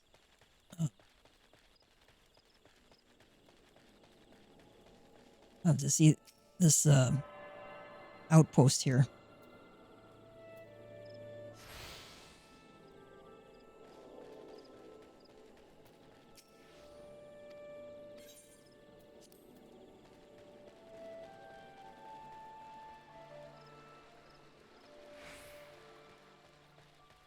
I know they're right around here somewhere.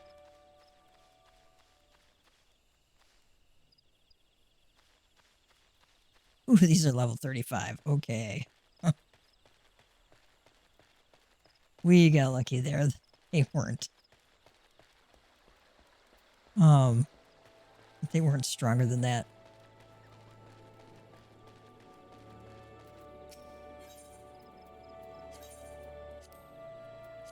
Or that they weren't aggressive. They were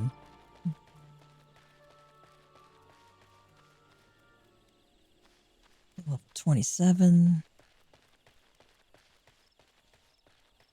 Just don't want to know where the does are.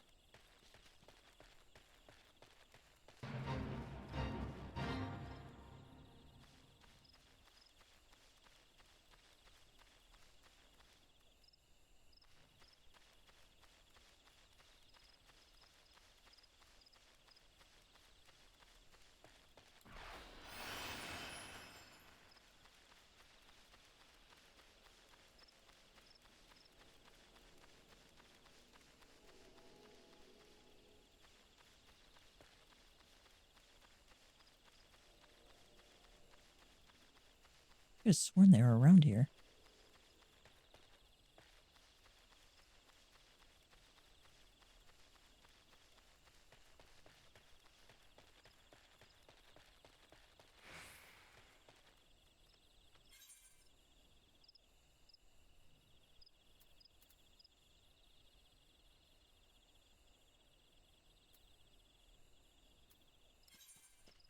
All right, let's look up Antelope Doe and see where they are. Probably someplace super easy to get to.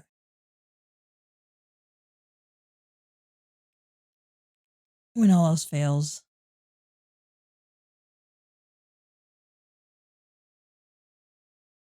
South Shroud 1722.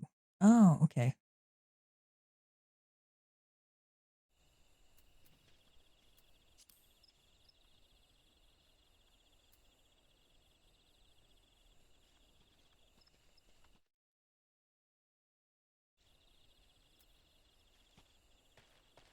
I think I'm actually going to go pick up that settlement. Hopefully I don't aggro some things along the way.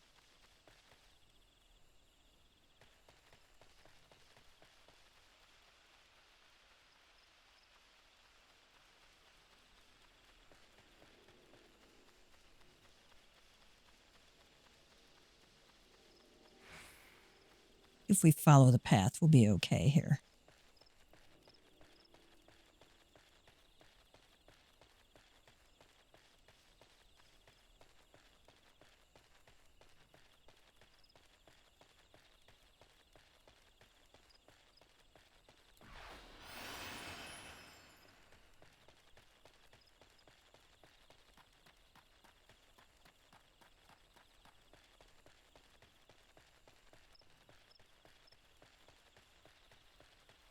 Trying to kind of stay away from those ked traps.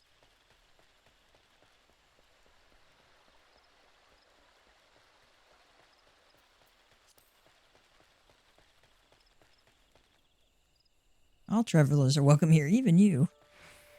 Hey, thanks, man.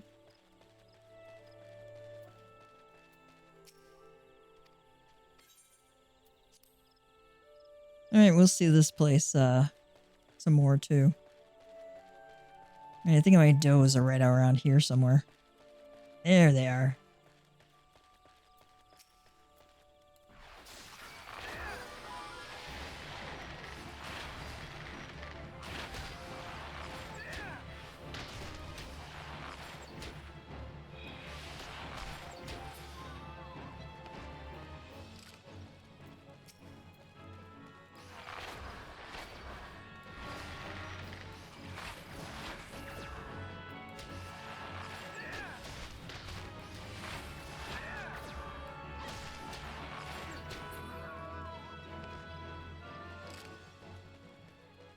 Yeah, I gotta kill 4 of them.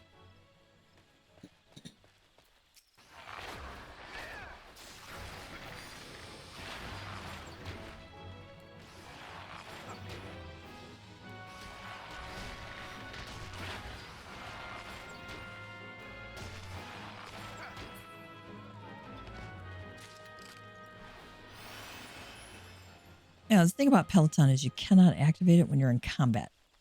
It won't have any effect whatsoever.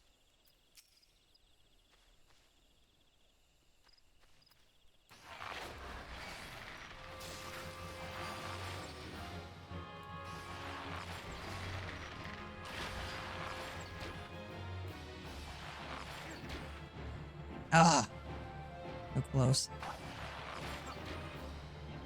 I got too far out of the radius there.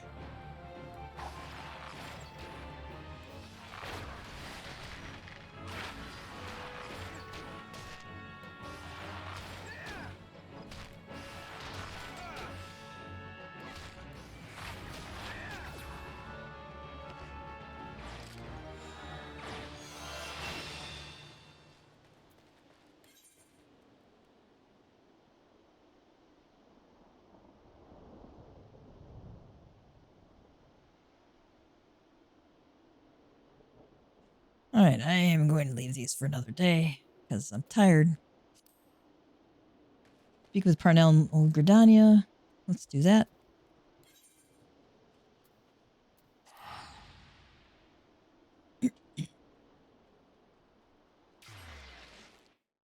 Getting late. I got work in the morning. Good busy day at work.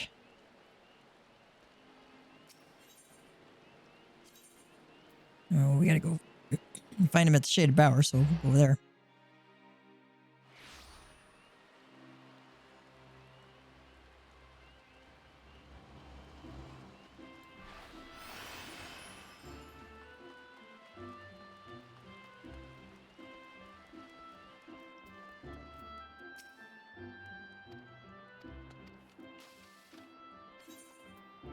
Oops, I breezed right through that.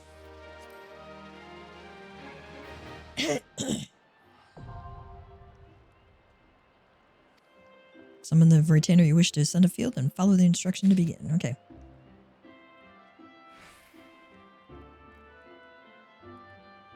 Parnell says, "Greetings, sir. I have been expecting you. The retainer you rescued was most effusive in her praise.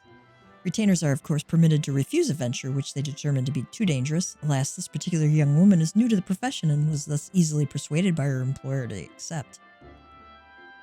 Beg your pardon, you would like to know more about ventures? Certainly, it would be my pleasure to explain. In cooperation with the Adventurers Guild, we have established a new system through which retainers may be dispatched to procure items for their employers. Should you wish to avail yourself of this additional service, you will need to pay your retainer in advance with Ventures script issued by the Adventurers Guild. Here, pray accept these complimentary ventures with my thanks. Bear in mind that most retainers lack the skill to carry out all but the most menial of tasks. Of course, as they grow more experienced, that will change. If this sounds daunting, let me assure you that it's as simple in practice. Why not speak with your retainers and see what they think?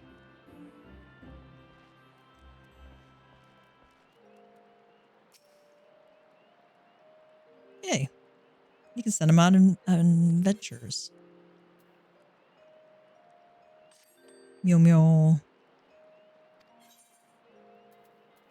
Retainers many tasks. Once a retainer is summoned, you can entrust them with killer items, as well as have them put entrusted items up for sale in the markets. Additionally, you can also send them field on ventures. To entrust an item to or retrieve an item from your retainer, simply drag it from one inventory window to another, transfer gil, click on the gil transfer button to open a separate window. To entrust stackable items that are identical to those already possessed in your retainer, select the entrust duplicates button. Alright, let's sell items in our inventory. Selling an item on the markets. If you have a retainer in your employ, you can have them place items up for sale in the markets. A 5% tax is charged every sale. To put an item up for sale, you must first entrust it to your retainer. Next, select the item from their inventory and decide upon a selling price. The number listed in the list represents the buying price offered by NPCs. Items that are untradeable or bound to you cannot be sold to other players, therefore you will be unable to move them from your retainer's inventory to the market window. Alright.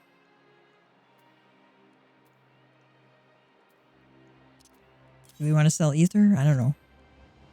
We could sell it for 2 pence. Okay. No point in doing that. Plundered ear cuff. Let's see if we can sell that.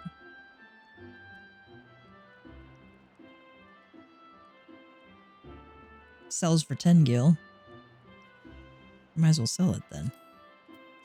Why would you put it on the market for less than what you can get? Feast sinew. I can sell that for 1. Antelope shank. Sell that for 1. Alright. Rose pink dye.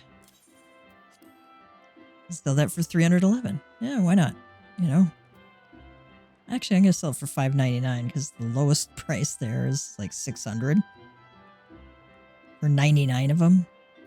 All right.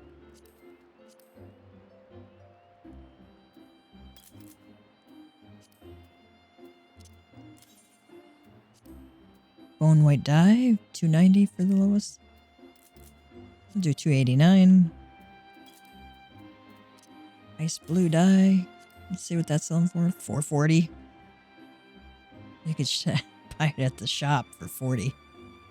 Why not? For $4.39 for one of them. The people who buy dyes on the market board that you can actually buy at the vendor either forget that they're available at the vendor or they just don't want to go to the vendor. You know, maybe they're at their, you know, someplace where a vendor is not available near a market board.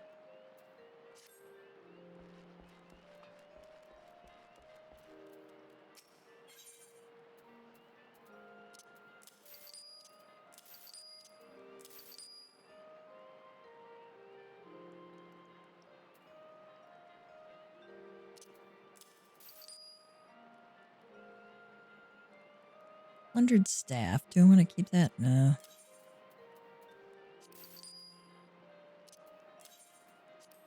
I would ordinarily hang on to this stuff. But I know that, I'll probably get more of them. Okay. Alright. And that is it for us cats and kittens. We're going to give Gavtia the rest of the night off. And we'll come back to this another time. Hope you've been enjoying our playthrough in Final Fantasy XIV in the early stages, the main scenario quests, early parts of the story, some of the job stories along the way. And you all have a great night. Mama Cat Gamer is signing off. Enjoy the rest of the night.